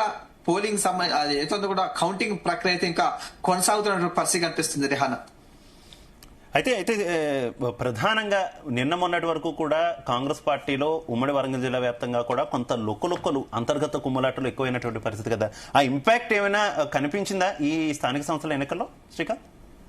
ఖచ్చితంగా ఉందని చెప్పొచ్చు. ఎందుకంటే ఇక్కడ ఉమ్మడి వరంగల్ జిల్లాకు సంబంధించినటువంటి ఇన్ఛార్జి మంత్రిగా పొంగులేటి శ్రీనివాస్ రెడ్డి ఉండటం, అదేవిధంగా ములుగు జిల్లాకు సంబంధించిన సీతక్క ఉండటం, స్థానికంగా ఉన్నటువంటి కొండా సురేఖ, 3 మంత్రులు కూడా ఉమ్మడి వరంగల్ జిల్లాలో ఉన్నా కూడా ఇక్కడ ఆశించిన స్థాయిలో మాత్రం ఫలితాలు రాలేదని చెప్పొచ్చు. ఎందుకంటే ఒక ములుగు జిల్లా మినహా మిగతా ప్రాంతాల్లో మాత్రం ఎక్కువ కూడా కాంగ్రెస్ పార్టీకి దీటుగానే బీఆర్ఎస్ పార్టీ గెలుపొందని చెప్పొచ్చు. ఎందుకంటే ఇక్కడ ప్రాంతాల్లో మాత్రం వీరు ఎవరు కూడా ప్రచారం చేయలేని చెప్పొచ్చు. ప్రస్తుతానికి మాత్రం ఎవరు కూడా ఇక్కడ అభ్యర్థులకు సంబంధించి ప్రచారం చేయకపోతే వీరంతా కూడా హైదరాబాద్ కే పరిమితమైన పరిస్థితి కనిపిస్తుంది. అదేవిధంగా స్థానికంగా ఉన్నటువంటి ఎమ్మెల్యేలు మాత్రమే ప్రచారంలో తిరగడం, అదేవిధంగా కొత్తగా టీసీసీ సంబంధించినటువంటి అధ్యక్షులను కూడా ఏర్పాటు చేసినటువంటి క్రమంలో అందులో ఉన్నటువంటి ప్రముఖంగా ఉన్నటువంటి వారి పేర్లు రావాలని చెప్పి ముందుగా భావించిన క్రమంలో వారు కాకుండా కూడా మిగతా సంబంధించిన వారందరూ కూడా టీసీసీ అధ్యక్షులుగా ఇచ్చినటువంటి క్రమంలో కాస్త అలకగా ఉన్న చెప్పొచ్చు. ఇక అదేవిధంగా ఇక్కడ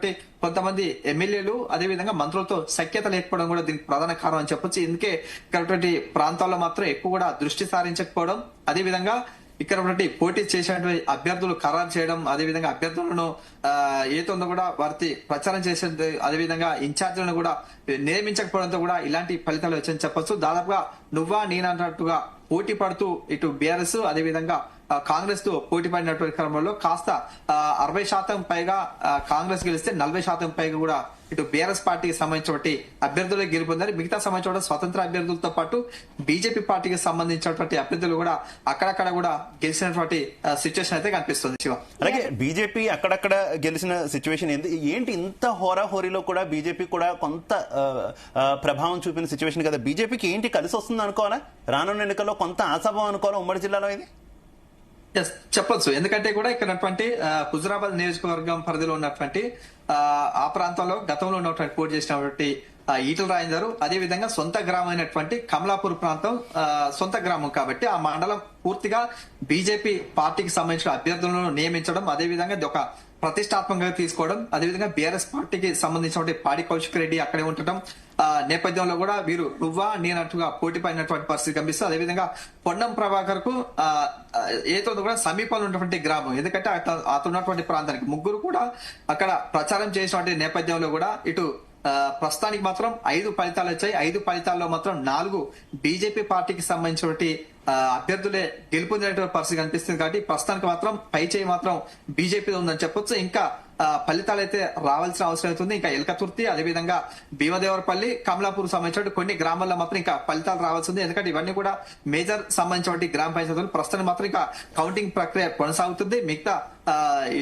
ఏదో కూడా తుది ఫలితాలు రావడానికి ఇంకా సుమారుగా 2 గంటల సమయం పట్టే అవకాశం ఉంటుంది. ఇదే విధంగా ఇక్కడ సిబ్బంది కూడా వివిధ విద్యుత్ లైట్లతో కూడా కౌంటింగ్ ప్రక్రియ అయితే ఇంకా కొనసాగుతున్నటువంటి సిచ్యువేషన్ కనిపిస్తుంది. అదేవిధంగా మైబాద్ సంబంధించిన ప్రాంతంలో నెలకుదురు ప్రాంతంలో మాత్రం 3 బీజేపీ పార్టీకి సంబంధించినటువంటి అభ్యర్థులు గెలుపొందిన పరిస్థితి ఉంది. అందులో ప్రధానంగా గతంలో బీజేపీ పార్టీ ఎంపీటీసీగా గెలిచినటువంటి రత్నం తండలనే ఈసారి కూడా బీజేపీ పార్టీకి సంబంధించిన అభ్యర్థి గెలిచినటువంటి పరిస్థితి. మరోవైపు మహబూబాబాద్ జిల్లాకు సంబంధించి మరొక 2 ప్రాంతాల్లో మాత్రం బీజేపీ బలంగా ఉన్నటువంటి స్థానాల్లో గెలవడం, మిగతా సంబంధించిన ప్రాంతాల్లో మాత్రం 2వ ఏతుందో కూడా గెలుపొందిన ప్రాంతాల మొత్తం రెండవ అభ్యర్థిగా ఉన్నటువంటి సిచ్యువేషన్ కనిపిస్తుంది. శివ శ్రీకాంత్, అంటే ఇక ఎర్రబెల్లి నియోజకవర్గంలో ఫలితాలు ఎలా ఉన్నాయి?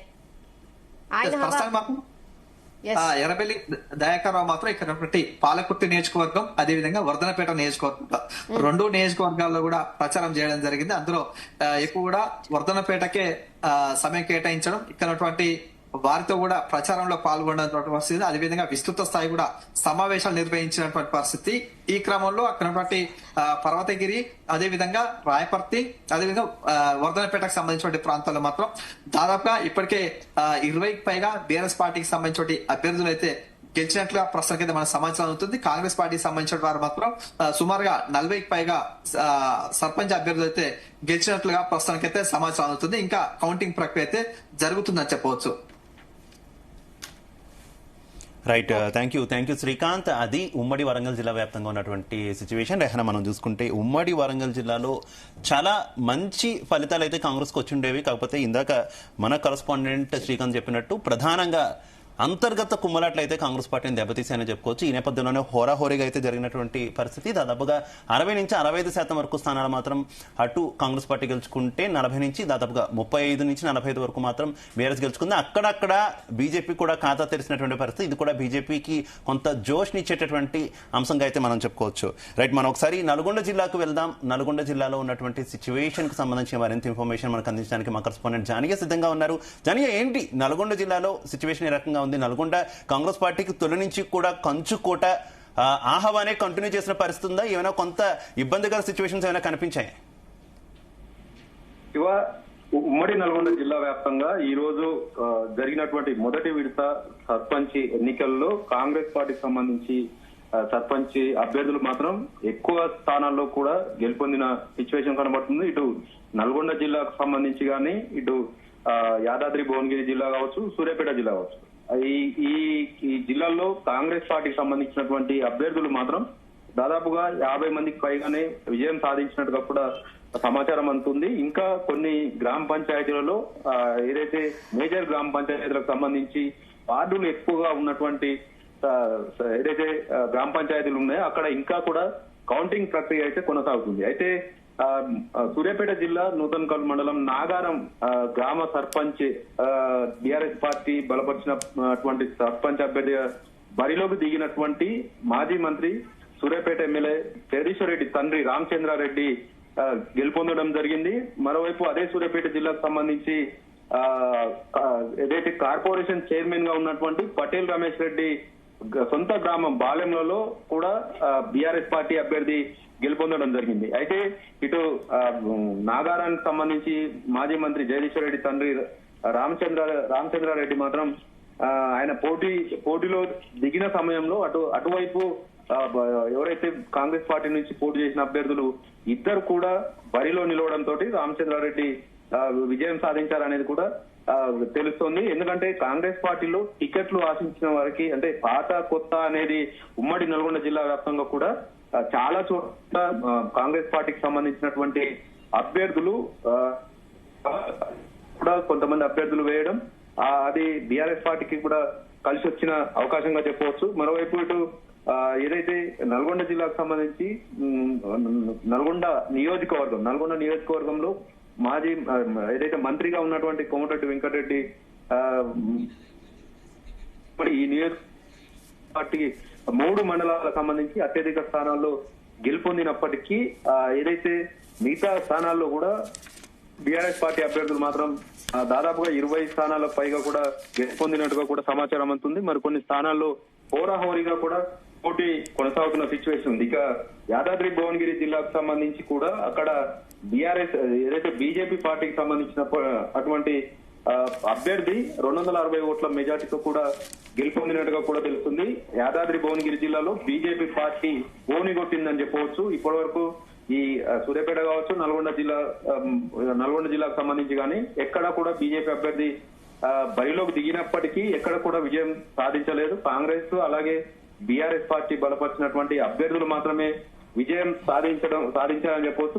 ఒక యాదాద్రి భువనగిరి జిల్లాకు సంబంధించి మాత్రమే అక్కడ బీజేపీ బలపరిచినటువంటి అభ్యర్థి గెలుపొందడం జరిగింది. మొత్తానికైతే ఈ సర్పంచ్ ఎన్నికలకు సంబంధించి ప్రధానంగా ఏదైతే శాసన మండలి చైర్మన్ కావచ్చు, నల్గొండ మాజీ ఎమ్మెల్యే కంచెర్ల భూపాల్ రెడ్డి సొంత ఊర్లో ఉరుమడ్లలో మాత్రం ఇంకా ఏదైతే కౌంటింగ్ ప్రక్రియ అయితే కొనసాగుతుంది. మరి కొద్దిసేపట్లో ఫలితం వచ్చే అవకాశం ఉంది. అక్కడ లాఠీ చార్జ్ ఏదైతే కంచెర్ల భూపాల్ రెడ్డి కావచ్చు, ఇటు కార్పొరేషన్ చైర్మన్ గా ఉన్నటువంటి గుత్తా అమిత్ రెడ్డి మధ్య వాగ్ వివాదం, మాటల యుద్ధం కొనసాగిన నేపథ్యంలో అక్కడ లాఠీ చార్జ్ కూడా జరిగిన పరిస్థితి ఉంది. కాబట్టి అక్కడ ఇంకా కౌంటింగ్ ప్రక్రియ అయితే కొనసాగుతుంది.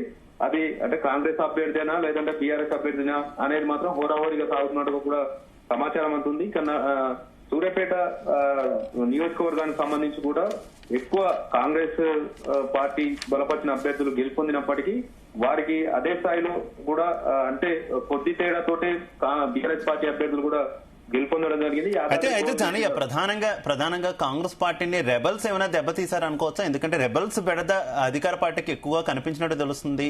ప్రతి చోట కూడా ఎక్కువ మంది రెబల్స్ లేదంటే ముఖ్యమైనటువంటి నాయకుల మధ్య ఉన్నటువంటి చీలక నేపథ్యంలో ఇతర కీలక నాయకుల అనుచరులు కూడా ఎక్కువగా రెబల్స్ కింద పోటీ చేశారనేటువంటి వార్తలు ఉన్నాయి కదా. ఏంటి, ఎంతవరకు రెబల్స్ ఇబ్బంది పెట్టారనుకోవాలి కాంగ్రెస్ కి జిల్లాలో?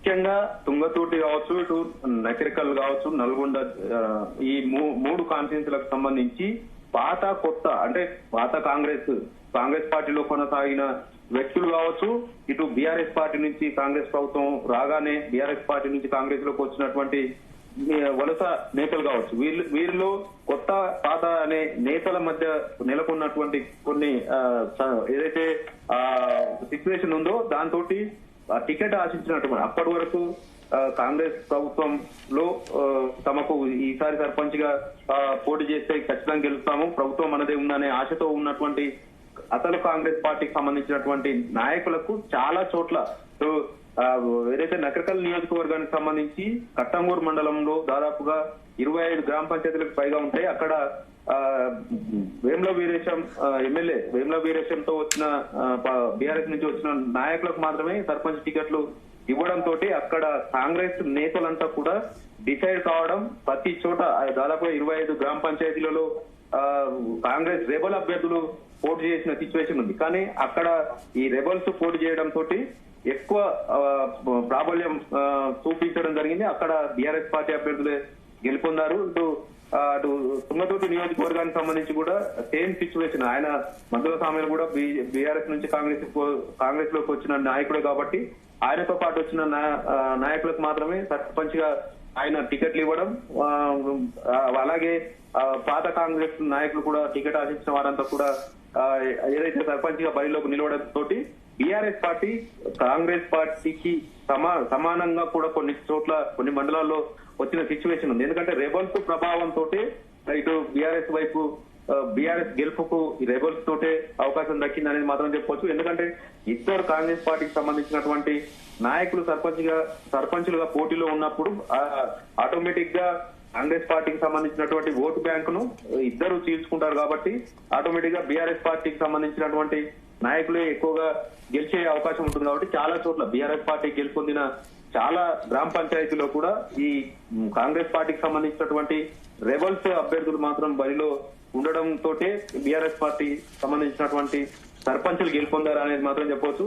కానీ యాదాద్రి భువనగిరి జిల్లా ఆత్మకూరు మండలం పుల్లాయిగూడెంలో బీజేపీ అభ్యర్థి నర్రాముల రామలింగయ్య 41 ఓట్ల ఆధిక్యంతో కాంగ్రెస్ పార్టీ అభ్యర్థి బలపరిచినటువంటి అభ్యర్థి పైన గెలుపొందడం, అక్కడ బీఆర్ఎస్ పార్టీకి సంబంధించి బీజేపీ పార్టీకి సంబంధించిన సర్పంచ్ గా గెలుపొంది కొంత బీజేపీ పార్టీకి అనుకూలంగా వచ్చిందని చెప్పవచ్చు. మిగతా తొలి విడత జరిగినటువంటి అటు నల్గొండ జిల్లాలో 14 మండలాలు, అటు యాదాద్రి భువనగిరి జిల్లాలో 7 మండలాలు, ఇటు సూర్యాపేట జిల్లాలో దాదాపుగా 12 మండలాల వరకు ఈ రోజు మొదటి దశకు సంబంధించి పోలింగ్ జరగడం జరిగింది. ఇందులో కాంగ్రెస్ పార్టీ అత్యధిక స్థానంలో గెలుపొందినప్పటికీ రెండో స్థానంలో మాత్రం బీఆర్ఎస్ పార్టీ బలపరిచినటువంటి అభ్యర్థులు గెలుపొందడంతో కొంత బీఆర్ఎస్ ప్రభావం మాత్రం మళ్ళీ పుంజుకుందని చెప్పవచ్చు. ఎందుకంటే ఉమ్మడి నల్గొండ జిల్లాలో 12 అసెంబ్లీ స్థానాల్లో 11 స్థానాలు కాంగ్రెస్ పార్టీకి అభ్యర్థులు గెలుపొందడం జరిగింది ఎమ్మెల్యేలుగా. కానీ ఒక్క సూర్యాపేట స్థానంలో మాత్రమే బీఆర్ఎస్ పార్టీ జగదీశ్వర్ రెడ్డి గెలిచిన సిచ్యువేషన్ ఉంది. కానీ ఈ సర్పంచ్ ఎన్నికలు నేపథ్యంలో ప్రస్తుతం స్థానిక సంస్థల ఎన్నికలు కాబట్టి ఇక్కడ పార్టీ గుర్తులు ఉండవు కాబట్టి వ్యక్తులను సంబంధించే ఎక్కువగా ప్రభావం చూపే అవకాశం ఉంటుంది. కానీ పార్టీ తరఫున వాళ్ళు ప్రచారం చేస్తారు కాబట్టి అది ఓట్ బ్యాంక్ కూడా కొంత చేంజ్ అయ్యే అవకాశం ఉంటుంది. కాబట్టి కొన్ని చోట్ల మాత్రం కాంగ్రెస్ కు మాత్రం రెబల్స్ ప్రభావం తోటి మాత్రం ఎక్కువ దెబ్బ పడిందని మాత్రం చెప్పవచ్చు Shiva. Okay Janaiah, thank you. So మొత్తానికి చూసుకుంటే అన్ని చోట్ల కూడా కాంగ్రెస్ హవానే కొనసాగిస్తోంది శివ. సో ఓవరాల్ గా చూసుకుంటే కనుక కాంగ్రెస్ ఇప్పటి వరకు 1574 స్థానాలు గెలుచుకుంది. అలాగే బీఆర్ఎస్ చూసుకుంటే 757, అలాగే బీజేపీ 135 స్థానాలు గెలుచుకుంది. ఇంకా ఇతరులు చూసుకుంటే కనుక 351 స్థానాలు గెలుచుకున్నారు. సో ఇక క్రమక్రమంగా సంఖ్య అయితే పెరుగుతున్నట్టయితే కనిపిస్తుంది రేహన. మనకి ఇందాక మనం 1400 దగ్గర ఉన్నప్పుడు 1546 పంచాయతీల వరకు కూడా గెలుచుకున్నటువంటి పరిస్థితి. పూర్తి స్థాయి ఫలితాలు వచ్చేసరికి కాంగ్రెస్ మంచి ఫిగర్ తోనే ఈ ఎన్నికలను ఫినిష్ చేసేటటువంటి అయితే మనకు కనిపిస్తున్నటువంటి పరిస్థితి. కంటిన్యూ. మొత్తానికి బీఆర్ఎస్ అనుకున్న రిజల్ట్స్ కాకుండా కాంగ్రెస్ కి అయితే చాలా పాజిటివ్ రిజల్ట్సే మనకి కనిపిస్తున్నాయి. ఇక సిద్దిపేట జిల్లాలో అయితే హోరాహోరీ పోటీ జరిగింది కాంగ్రెస్ కి బీఆర్ఎస్ కి. ఇక్కడ జనరల్ గా బీఆర్ఎస్ఏ అన్ని చోట్ల వస్తాయని చెప్పుకున్నారు, కానీ అక్కడ కూడా కాంగ్రెస్ పోటీ పడింది. మనకి సిద్దిపేట అయితే 36 గెలుచుకుంది బీఆర్ఎస్, కాంగ్రెస్ 35 గెలుచుకుంది. సో అక్కడ అసలు సిచ్యువేషన్ ఏంటి, యాక్చువల్ గా వార్ వన్ సైడే అవుతుందని చెప్పారు బీఆర్ఎస్ వాళ్ళు, బట్ సిచ్యువేషన్ ఇలా ఉంది. సో అడుగుదాం, అక్కడ సిద్దిపేటలో మన ప్రతినిధి కరుణాకర్ ఉన్నారు. ఎస్ కరుణాకర్. రెహనా, సిద్దిపేట జిల్లాలో స్థానిక సంస్థల తొలి విడత ఎన్నికలు ప్రశాంతంగా ముగిశాయి.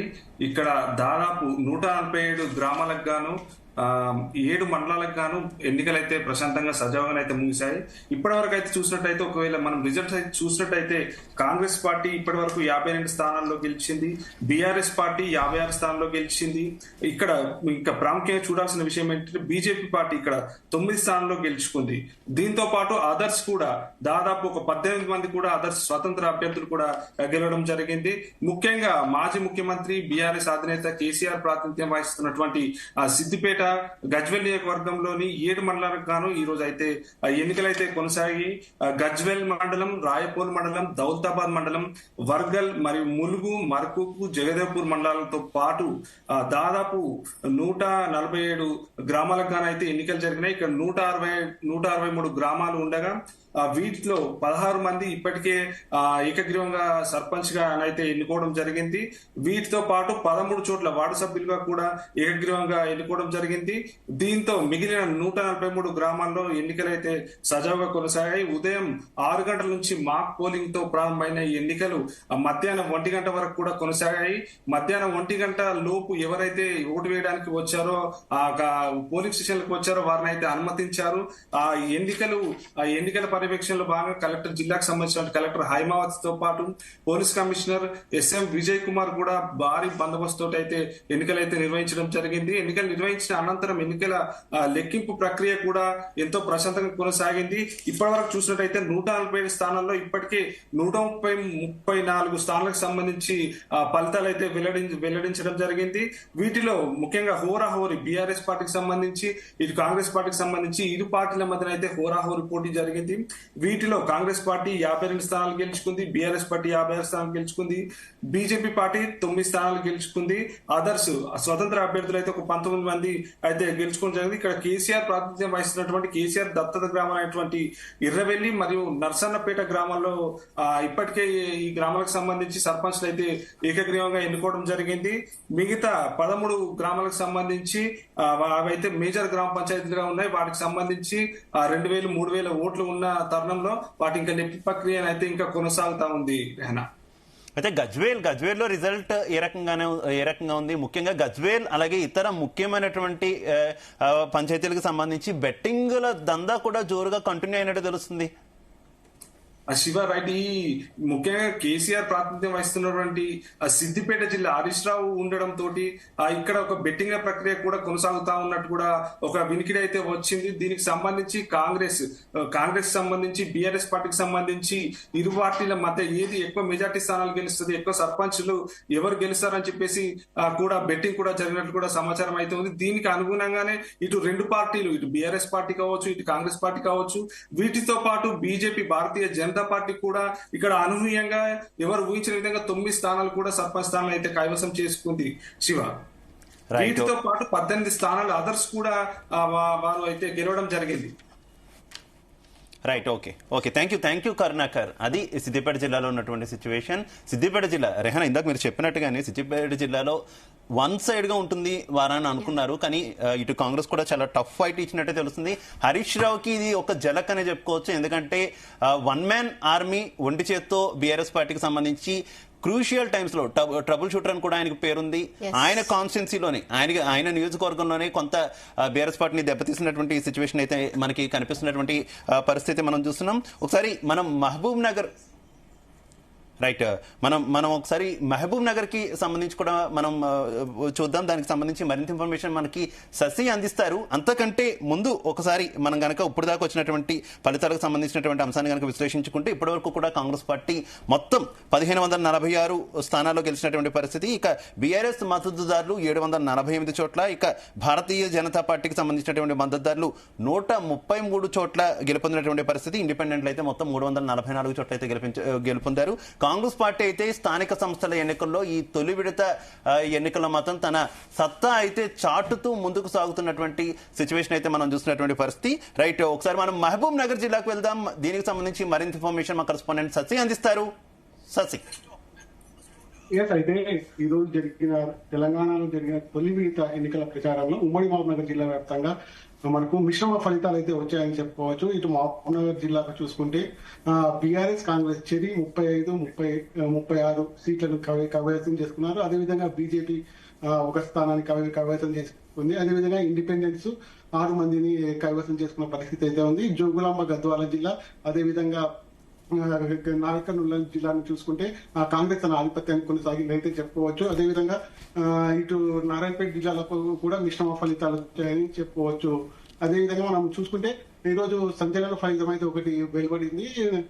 జడ్చర్ల ఎమ్మెల్యే అనిరుద్ధ్ రెడ్డి సొంత స్వగ్రామమైన రంగారెడ్డిలో మాత్రం కాంగ్రెస్ పరాజయం పాలైందని చెప్పుకోవచ్చు. దీనికి సంబంధించి అత్యంత ఏదైతే చర్చనీయాంశంగా మారిందని మనం చెప్పుకోవచ్చు. రైట్, మొత్తం ఇప్పటి వరకు కూడా ఎన్ని స్థానాలకు వెళ్తే ఫలితం వచ్చినటువంటి పరిస్థితి జిల్లా వ్యాప్తంగా, అలాగే కాంగ్రెస్ బలపరిచినటువంటి అభ్యర్థులు ఎన్ని స్థానాల్లో ముందున్నారు, ఇక భారతీయ జనతా పార్టీ ఏమైనా ఖాతా తెరిచిన పరిస్థితి ఏమైనా కనిపిస్తుందా శశి? జిల్లా వ్యాప్తంగా మనం చూసుకుంటే మిశ్రమ ఫలితాలని చెప్పుకోవచ్చు. దాదాపుగా 550 స్థానాలకు ఈ రోజు ఎన్నికలు జరగాల్సి ఉండగా 498 స్థానాలకు మాత్రమే ఎన్నికలు జరిగాయి. మిగిలిన స్థానాలు మాత్రము ఏకగ్రీవమైన పరిస్థితి అయితే ఉంది. మిశ్రమ ఫలితాలు అయితే మనకు వెలువడిన పరిస్థితి అయితే ఉంది. మహబూబ్ నగర్ జిల్లా వరకు వస్తే మాత్రము ఇటు మహబూబ్ నగర్ లో కాంగ్రెస్ 35 సీట్లు గెలుచుకుంటే బీఆర్ఎస్ 31 సీట్లను గెలుచుకున్న పరిస్థితి అయితే ఉంది. అటు నాగర్ కర్నూలు, వనపర్తి ఈ విధంగా ఏది చూసుకున్నా కాంగ్రెస్ తన ఆధిపత్యాన్ని అయితే కొనసాగించిన పరిస్థితి అయితే ఉంది. ప్రస్తుతానికి బీజేపీ మాత్రం ఒక స్థానంలో తన ఖాతాను తెరిచింది. అది కూడా సంచలనమైన స్థానము. రేవంత్ రెడ్డి ఇలాకాలో ఇది అనిరుద్ధ్ రెడ్డి స్వగ్రామమైన రంగారెడ్డిగూడలో తన ఖాతాను తెచ్చిన పరిస్థితి అయితే ఉంది. ఇంకా ప్రస్తుతం ఇంకా మేజర్ గ్రామ పంచాయతీలకు సంబంధించి ఫలితాలు విడుదల కావాల్సి వచ్చింది. అక్కడ కూడా దాదాపుగా అన్ని స్థానాలలో చెరి కాంగ్రెస్ బీఆర్ఎస్ తమ స్థానాలను కైవసం చేసుకునే అవకాశం అయితే ఉంది. ఓకే సో మొత్తానికి అయితే శివ మీరు కూడా చెప్పినట్టు కాంగ్రెస్ స్థానాలు అయితే పెరుక్కుంటూ పోతున్నాయి. ఇప్పటికే 1618 స్థానాలు కైవసం చేసుకున్నట్టుగా అప్డేట్స్ వస్తున్నాయి. ఇక బీఆర్ఎస్ 780 స్థానాలు, ఇక బీజేపీ 139 స్థానాలు, అలాగే ఇతరులు అయితే 359. మొత్తానికి ఓవరాల్ గా అయితే ఊహించిన స్థాయిలోనే కాంగ్రెస్ అయితే దూసుకుపోతోంది. ప్రతి చోట కూడా కాంగ్రెస్ హవా కనిపిస్తోంది. మనం ఈవెన్ బీఆర్ఎస్ కి పట్టున్న సిద్దిపేటలో కూడా కాంగ్రెస్ తన హవా కొనసాగించిందనే చెప్పాలి. సో మొత్తానికి ఓవరాల్ గా అయితే కాంగ్రెస్ హవా అయితే కనిపిస్తోంది. సో కరీంనగర్ జిల్లాలో సిచ్యువేషన్ ఎలా ఉందో మా ప్రతినిధి గోపికృష్ణని అడిగి తెలుసుకుందాం. ఎస్ గోపికృష్ణ, కరీంనగర్ లో కూడా కాంగ్రెస్ హవానే కనిపిస్తోంది కదా, సో అక్కడ వ్యూ ఏంటి, జనాల వ్యూ ఏంటి, ఎక్స్పెక్టెడ్ రిజల్ట్స్ అంటారా, ఏంటి మీ అనాలిసిస్? ఎస్ రేహనా, అయితే ఈ రోజు అయితే జరిగిన గ్రామ పంచాయతీ ఎన్నికల్లో అయితే ఉమ్మడి కరీంనగర్ జిల్లా వ్యాప్తంగా కూడా కాంగ్రెస్ హవా అయితే కొనసాగుతున్నట్టు కూడా తెలుస్తుంది. అయితే ఈ రోజు 369 గ్రామాలకు సంబంధించి ఎన్నికలు నిర్వహించేప్పటికి కూడా ఇప్పటికీ దాదాపు 160కి పైగా ఫలితాలు మాత్రమే వచ్చాయి. అయితే ఈ వచ్చిన ఫలితాల్లో మాత్రం పూర్తి స్థాయిలో కాంగ్రెస్ హవానే కొనసాగుతున్నట్టు కూడా మనకు తెలుస్తుంది. ఇటు దాదాపు పూర్తి స్థాయిలో మాత్రం కాంగ్రెస్ హవా కొనసాగిన బీజేపీ కూడా కొంతమేర బీఆర్ఎస్ అయితే పోటీ ఇచ్చినట్టు కూడా మనకు తెలుస్తుంది. ఇటు బండి సంజయ్ కేంద్ర సహాయ మంత్రిగా ఉన్న బండి సంజయ్ పార్లమెంట్ పరిధిలో మాత్రం ప్రస్తుతం అయితే 30 మంది అభ్యర్థులు మాత్రం బీజేపీ బలపరిచిన అభ్యర్థులు గెలుపొందినట్టు కూడా మనకైతే సమాచారం అయితే అందింది. ఇటు జగిత్యాల నియోజకవర్గంలోని కొరుట్ల, ఏదైతే జగిత్యాల జిల్లాలోని కొరుట్ల నియోజకవర్గం సంబంధించి ఎన్నికల్లో బీఆర్ఎస్ ఎమ్మెల్యే స్థానికంగా ఉన్న పరిస్థితుల్లో మాత్రం అక్కడ మాత్రమే బీఆర్ఎస్ అభ్యర్థులు అయితే గెలుస్తూ వస్తున్న పరిస్థితి కనిపిస్తుంది. అయితే ఇటు పెద్దపల్లి జిల్లాలకు సంబంధించి కూడా మంతనికి సంబంధించి మంత్రి శ్రీధర్ బాబు ఉన్న ఏరియాలో మాత్రం ఇటు ఎన్నికలు నిర్వహించాక అక్కడ కూడా కాంగ్రెస్ హవానే కొనసాగుతున్నట్టు కూడా మనకు తెలుస్తుంది. ఇటు ఏదైతే ఇటు కరీంనగర్ సంబంధించి ఏదైతే హుజరాబాద్ నియోజకవర్గం సంబంధించి కమలాపూర్ లో మాత్రం ఇటు బండి సంజయ్ మద్దతు తెలిపిన అభ్యర్థి మాత్రమే గెలుపొందినట్టు తెలుస్తుంది. అదే అక్కడ ఈటల్ రాజేందర్ సంబంధించి ఎవరైతే ఈటల్ రాజేందర్ బలపరిచిన అభ్యర్థి అయితే ఓటమి చెందినట్టు కూడా మనకు తెలుస్తుంది. ఇటు బండి సంజయ్ బలపరిచిన అభ్యర్థి శ్రీనివాస్ 90 ఓట్లతో గెలుపొందాక ఇటు ఈటల్ రాజేందర్ స్థానికంగా గతంలో ఎమ్మెల్యేగా ఉండి ఇప్పుడు బీజేపీ చేరి పార్లమెంటు ఎన్నికల్లో మల్కాజ్గిరి నుంచి పోటీ చేసి గెలుపొందారు. అయితే అది ఈటల్ రాజేందర్ సంబంధించి బలపరిచిన అభ్యర్థి మాత్రం ఇక్కడ ఓటమి చెందినట్టు కూడా మనకు తెలుస్తుంది. ఇటు అదే విధంగా కరీంనగర్ రూరల్ మండలం కొత్తపల్లి మండలానికి సంబంధించి వెల్చాల రాజేందర్ ఇటు పార్లమెంటు నియోజకవర్గ పార్లమెంటు పరిధి ఇన్ఛార్జ్ గా ఉన్న కాంగ్రెస్ పార్టీకి సంబంధించిన వెల్చాల రాజేంద్రరావు బలపరిచిన అభ్యర్థులు కూడా ఇక్కడ గెలుపొందినట్టు కూడా మనకైతే తెలుస్తుంది. ఇటు పెద్దపల్లి జిల్లాలో కూడా పూర్తి స్థాయిలో మాత్రం ఇటు ఏదైతే ఉందో కాంగ్రెస్ సంబంధించి అభ్యర్థుల గెలుపొందుతూ వస్తుంది. ఇక్కడ బీజేపీ అయితే దాదాపు లేదని చెప్పవచ్చు. ఇటు ఇండిపెండెంట్లు కూడా వీళ్ళకి పోటాపోటీగా గెలుపొందుతూ అయితే వస్తున్నాయి. ఇటు ఆ పార్టీ గుర్తులకు సంబంధం లేకుండా ఇటు రానున్న మరికొద్ది రోజుల్లో ఇటు స్థానిక సంస్థ ఇటు ఎంపీటీసీ కావచ్చు, జెడ్పీటీసీ ఎన్నికల రానున్న నేపథ్యంలో ఇటు గ్రామ పంచాయతీ ఎన్నికలు ప్రతి పార్టీకి కూడా కీలకం కావాలి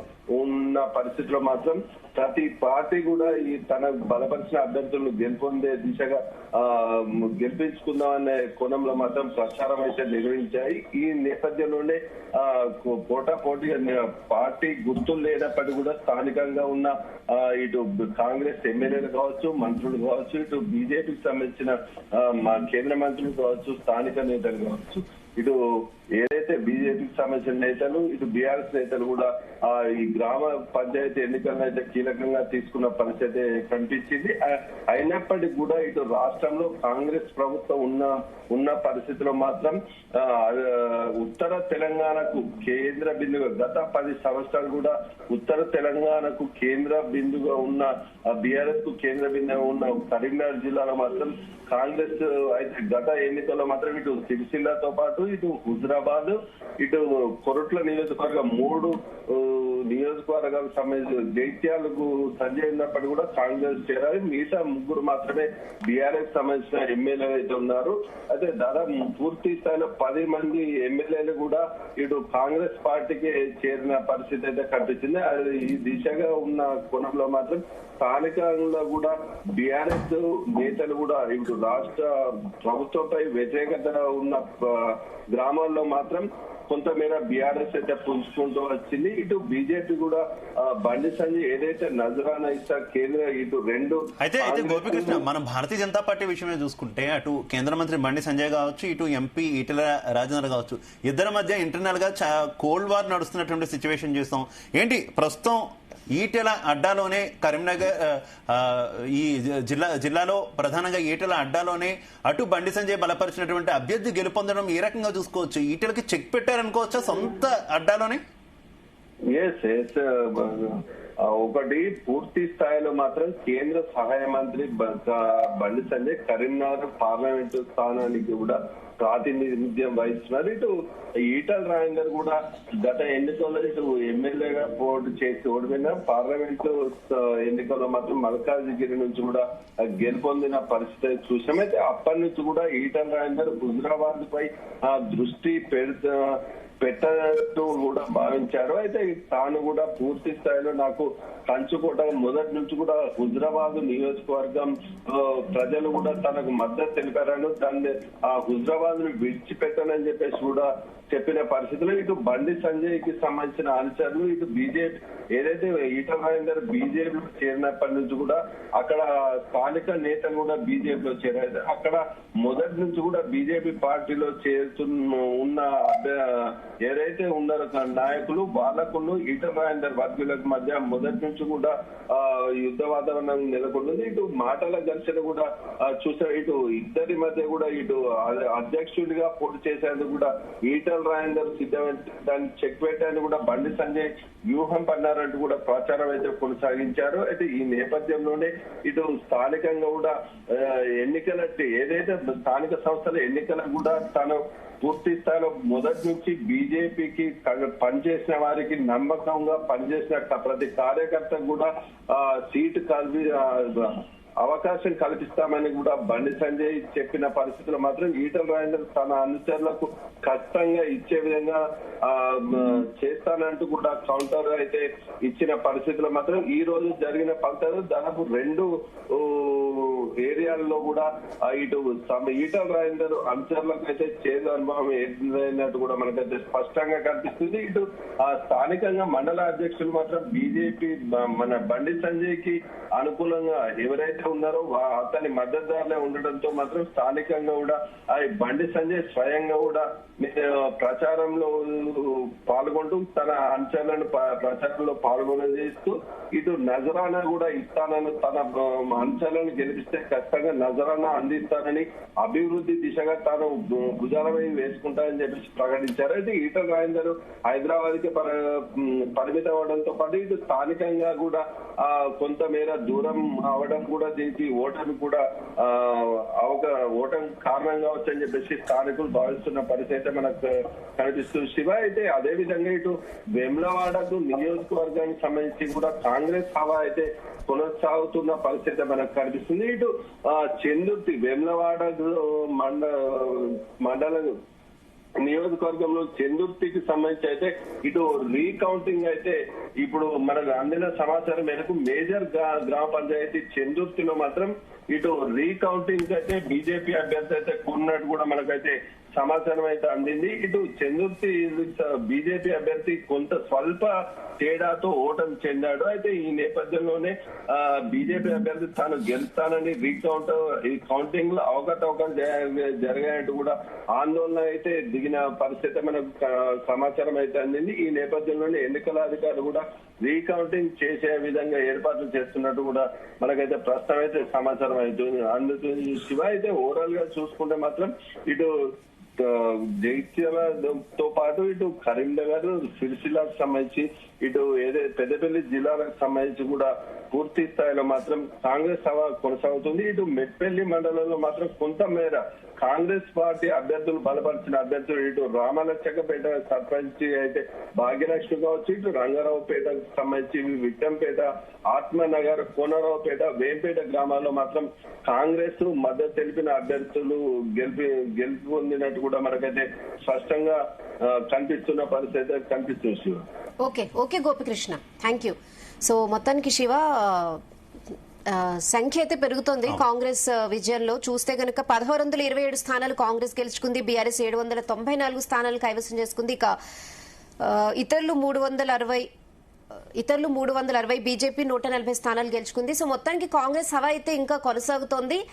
సో ఎంపీలు, ఎమ్మెల్యేలు, మంత్రులు వీళ్ళందరూ సమన్వయం చేసుకుంటూ ప్రచారం నిర్వహించడం, గ్రామ స్థాయిలో డెవలప్మెంట్ పై కాన్సన్ట్రేట్ చేయడం వల్లే ఈ విజయం సాధ్యమైందని తెలంగాణ పీసీసీ అధ్యక్షుడు మహేష్ కుమార్ గౌడ్ కూడా రియాక్ట్ అయ్యారు. సీఎం రేవంత్ రెడ్డి ఆధ్వర్యంలో గ్రామ స్థాయి నుంచే అక్కడున్న ప్రాబ్లమ్స్ మీద కాన్సన్ట్రేట్ చేయడం వల్ల గ్రామాల్లో కూడా కాంగ్రెస్ పై నమ్మకం పెరిగిందని చెప్పడం జరిగింది. మొన్న జూబ్లీ హిల్స్ ఉప ఎన్నిక గెలుపుతో కాంగ్రెస్ లో అయితే ఇంకా జోష్ వచ్చిందనే చెప్పాలి శివ. అందుకే ఈ ఎన్నికలు కూడా చాలా ప్రెస్టీజియస్ గా తీసుకుంది. అంటే పంచాయతీ ఎన్నికలు కదా, ఎక్కడ లైట్ తీసుకోకుండా మొత్తం మంత్రులు, ఎంపీలు, ఎమ్మెల్యేలు అందరూ గ్రామాల్లో వాళ్ళందరితో సమన్వయం చేసుకుంటూ ఇలా తిరగడం వల్ల కూడా ఈ విజయం సాధ్యమైందని. ముఖ్యంగా కాంగ్రెస్ కేడర్ కూడా చాలా ప్రతిష్టాత్మకంగా తీసుకుంది.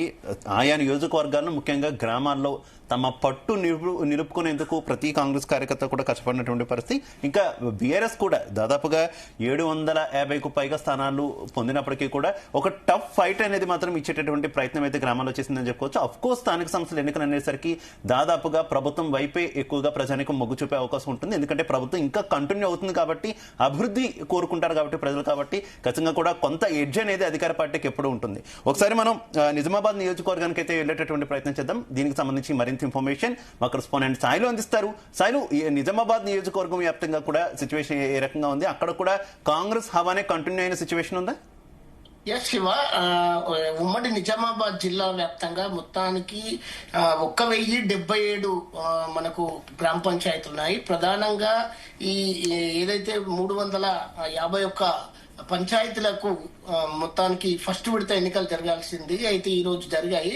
అయితే 311 స్థానాలకు ఈ రోజు గ్రామ పంచాయతీలకు ఎన్నికలు జరిగాయి. అందులో మెజార్టీగా కాంగ్రెసే కైవసం చేసుకునే అవకాశాలు కనిపిస్తున్నాయి. అయితే మేజర్ గ్రామ పంచాయతీల ఫలితాలు ఇంకా బయటకు రాలేవు. చిన్న చిన్న గ్రామ పంచాయతీలు, తాండాలు, తర్వాత కొన్ని తక్కువ జనాభాగా ఉన్న ఆ పంచాయతీలకు సంబంధించి రావడం వల్ల ఇప్పటి వరకు మనకు అందిన సమాచారం ప్రకారం దాదాపు 150 గ్రామ పంచాయతీల రిజల్ట్ 311లో 150 గ్రామ పంచాయతీల రిజల్ట్ మనకు బయటకు వచ్చింది. దాంట్లో మెజార్టీగా దాదాపు 80కి పైగా 80 నుంచి 90 దాకా కాంగ్రెస్ కు మనకు ఎక్కువ సీట్లు వచ్చినాయని చెప్పేసి మనకు సమాచారం అయింది. ఇది ఏదైతే కాంగ్రెస్ మద్దతుదారులు అందరూ కూడా గెలిచారు. తర్వాత ఒక 40 లోపే బీఆర్ఎస్ కు వచ్చినాయి, ఇంకా కొన్ని బీజేపీకి వచ్చినాయని చెప్పేసి మనకు సమాచారం అందుతుంది. అయితే మొత్తానికి మనం చూసుకుంటే దాదాపుగా అంటే బాన్సువాడ నియోజకవర్గంలోని ఏదైతే నిజామాబాద్ జిల్లా పరిధిలోకి వచ్చే ఈ బోధన్ డివిజన్ లో మాత్రం ఈ రోజు మొదటి విడత ఎన్నికలు జరిగినాయి. అయితే అందులో ప్రధానంగా మనకు మెజార్టీగా ఈ చెందూరు, తర్వాత ఇక్కడ ఈ ప్రాంతం ఏదైతే మోస్రా, తర్వాత ఇక్కడ ఎడపల్లి, బోధన్ డివిజన్ లోని మిగతా ఏదైతే ఈ సంబంధించిన ఈ జానకంపేట గాని, తర్వాత నవిపేట గాని, తర్వాత ఈ ప్రాంతాలన్నీ కూడా బాన్సువాడ నియోజకవర్గంలో కొన్ని వస్తుంటాయి. అదేవిధంగా బోధన్ నియోజకవర్గంలో కొన్ని ఉన్నాయి. అయితే మొత్తానికి ఈ నియోజకవర్గాలలో మాత్రం ఎక్కువగా మెజార్టీగా కాంగ్రెసే సీట్లు కైవసం చేసుకుంది. అయితే ఇందులో ప్రధానంగా ఒకటి మనం చెప్పుకోవచ్చు, ఈ బాన్సువాడ నియోజకవర్గంలోని ఈ 6 మండలాలలో ఎక్కువ రెబల్స్, కాంగ్రెస్ రెబల్స్ కూడా ఏదైతే పోచారం శ్రీనివాస్ రెడ్డి బీఆర్ఎస్ పార్టీ నుంచి కాంగ్రెస్ లో జాయిన్ అవడము, ఆయన కొంతమందిని అభ్యర్థులను పెట్టడం, ఆయనకు ముందుగా ఏదైతే టికెట్ ఆశించి భంగపడ్డ ఏదైతే మన ఓడిపోయిన ఏనుగు రవీందర్ రెడ్డి కాంగ్రెస్ పార్టీ నుంచి బాన్సువాడ నుంచి పోటీ చేసి ఓడిపోయిన ఆయన రెబల్ గా కొంతమందిని తన అనుచర వర్గాన్ని కూడా పోటీగా కాంగ్రెస్ నుంచి ఇద్దరు ప్రతి గ్రామ పంచాయతీలో పోటీ చేయడం అనేది కూడా ఈ ప్రాంతంలో కొద్దిగా ఇబ్బంది అయింది. అయితే కొన్ని కోల్పోవాల్సి వచ్చింది, కొన్ని బీఆర్ఎస్ కు పోయినాయి, మిగతా ఈ కాంగ్రెస్ కు వచ్చినాయి. అటు పోచారం వర్గం వచ్చింది, కొన్ని ఏనుగు రవీందర్ రెడ్డి వర్గం వచ్చింది. సో అక్కడ మాత్రం కొద్దిగా నష్టం జరిగిందని చెప్పవచ్చు. ఆ ప్రాంతంలో కొన్ని బీజేపీ కైవసం చేసుకుంది, మరికొన్ని ప్రాంతాలలో బీఆర్ఎస్ కైవసం చేసుకుంది. అయితే ఈ ప్రాంతాన్ని వదిలేసి మళ్ళీ బోధన్కి వచ్చేసరికి అయితే బోధన్ లో మాజీ మంత్రి సుదర్శన్ రెడ్డి ఆయన పూర్తిగా అక్కడనే ఏదైతే ఆ నియోజకవర్గంలోని అన్ని మండలాల్లో బోధన్ మండలంతో పాటు ఏదైతే ఎడపల్లి, తర్వాత మిగతా నవీపేట్ కానీ తర్వాత మిగతా అన్ని మండలాలలో రుద్రుడు కానీ తర్వాత మిగతా ఇవన్నీ మండలాలలో ఆయన గట్టిగా పనిచేసి చాలా మందిని మెజార్టీగా కాంగ్రెస్ సీట్లనే కైవసం చేసుకున్నారని చెప్పవచ్చు. అయితే అనేక ఇంకా కొన్ని ఫలితాలు రావాల్సింది మేజర్ గ్రామ పంచాయతీలలో కూడా, అవి కూడా ఎక్కువగా మనకు ఈ కాంగ్రెస్ కే వచ్చే అవకాశాలు ఉన్నాయనేది మనకు వస్తుంది.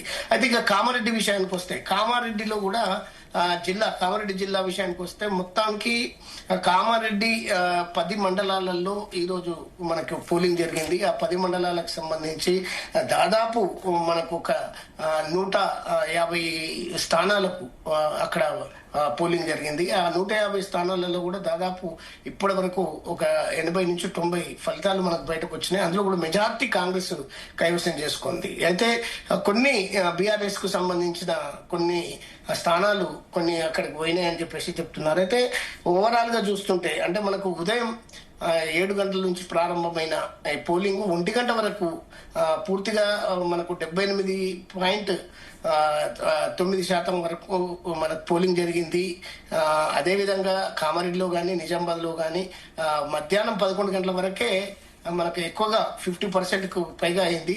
అయితే ఉదయం పూట నుంచి కూడా అంటే చలి తీవ్రంగా ఉన్న పరిస్థితుల్లో కూడా అనేక మంది బారులుదీరి ఓటింగ్ లో పాల్గొన్నారు. అక్కడ కామారెడ్డి కలెక్టర్ గాని నిజామాబాద్ కలెక్టర్ గాని పూర్తి స్థాయిలో వాళ్ళు పనిచేసి ఇక్కడ ప్రశాంతంగా ఎలాంటి అవాంఛనీయ సంఘటనలు జరగకుండా ప్రశాంత వాతావరణం జరిగింది. కొంతమంది ఓటర్లు మాత్రం అంబులెన్స్ ఏదైతే సాలూరాలో ఒక ప్రత్యేకత, అంబులెన్స్ లో వచ్చి ఒక పేషెంట్ తమ ఓటు హక్కును వినియోగించుకున్నారు. అయితే ఇవన్నీ చూస్తుంటే మనకు ఇప్పుడు జనరల్ గా మనకు ఈ ఎడపల్లి క్యాంపు ఎగ్డోలి క్యాంపు సర్పంచ్ కు మాత్రం ఆంధ్రప్రభ ఒక జర్నలిస్టు గెలవడం జరిగింది. ఆయన కాంగ్రెస్ మద్దతుదారుడే. అదేవిధంగా వర్ణి మండలం నెహ్రూ నగర్ సర్పంచ్ గా మెలకల పద్మ కాంగ్రెస్ అంటే 44 ఓట్ల మెజార్టీతో. ఇట్లా ఒక్కొక్క గ్రామ పంచాయతీని పెట్టుకుంటే ఒక్కొక్క ప్రాంతంలో ప్రతి చోట కూడా అత్యధిక majority. Okay Sailu, thank you. So Shiva, మొత్తానికి మొత్తం ఏంటంటే ఎన్నికల సెలబ్రేషన్ మూడ్, రిజల్ట్స్ ఇవన్నీ ఉన్నాయి. అయితే ఇందులో ఒక దురదృష్టకర ఘటన కూడా చోటు చేసుకోవడం జరిగింది. బీఆర్ఎస్ పార్టీ మద్దతుతో సర్పంచ్ అభ్యర్థిగా పోటీ చేసిన చెర్ల మురళి గుండెపోటుతో చనిపోయారు. అంటే ప్రజలకు సేవ చేయాలని ఎంతో తపనతో ప్రచారంతో హోరెత్తిచ్చారు ఆయన. ముందు నుంచి కూడా అంటే జస్ట్ విజయానికి ఒక్క అడుగు దూరంలో ఆయన చనిపోయారు. నిజంగా చాలా దురదృష్టకరమైన ఘటన. అయితే ఈవేళ చెర్ల మురళి అత్యధిక మెజార్టీ అంటే ఘన విజయం సాధించారు. సో ప్రజలందరూ బాధపడాలో ఆనందపడాలో, కాకపోతే ఆయన ఆత్మకు శాంతి కలిగింది ఆయన విజయంతో ఆయన చెప్పుకుంటున్నారు. అయితే అఫీషియల్ గా అయితే ఇంకా అధికారులు డిక్లేర్ చేయలేదు. ఆ పోలింగ్ తీరుని పరిశీలించి డిక్లేర్ చేస్తామని చెప్పారు. బీఆర్ఎస్ పార్టీ మద్దతుతో సర్పంచ్ అభ్యర్థిగా పోటీ చేశారు ఈయన చెర్ల మురళి. సో మొత్తానికి అంటే ఎలక్షన్ సెలబ్రేషన్స్, రిజల్ట్ సెలబ్రేషన్ టైంలో ఇదొక నిజంగా దురదృష్టకరమైన ఘటన. సో మొత్తానికి తెలంగాణ వ్యాప్తంగా జస్ట్ 3 రోజుల క్రితమే చెర్ల మురళి చనిపోవడం జరిగింది. ఎంతో ఆనందంగా ఇవాళ సెలబ్రేట్ ఇందులో మనం గమనించాల్సినటువంటి అంశం ఏంటంటే రెహానా, ఆయన లేరు 3 రోజుల క్రితం ఆయన కాలం చేసినప్పటికీ కూడా పబ్లిక్ ఆయన మీద ఉన్నటువంటి అభిమానాన్ని మాత్రం ఓట్ల రూపంలో అయితే చూపించినటువంటి పరిస్థితి మనం చూడొచ్చు.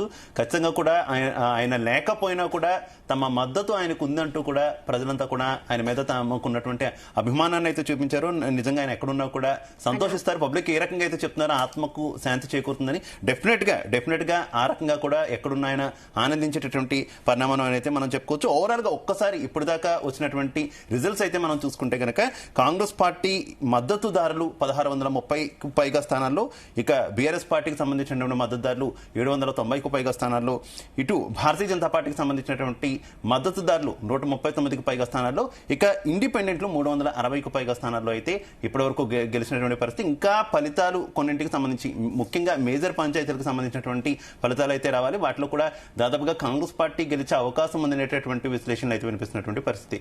ఓవరాల్ గా దీనికి సంబంధించి మొత్తం అప్డేట్స్ అన్ని కూడా మనకు అందించడానికి మా చీఫ్ న్యూస్ కోఆర్డినేటర్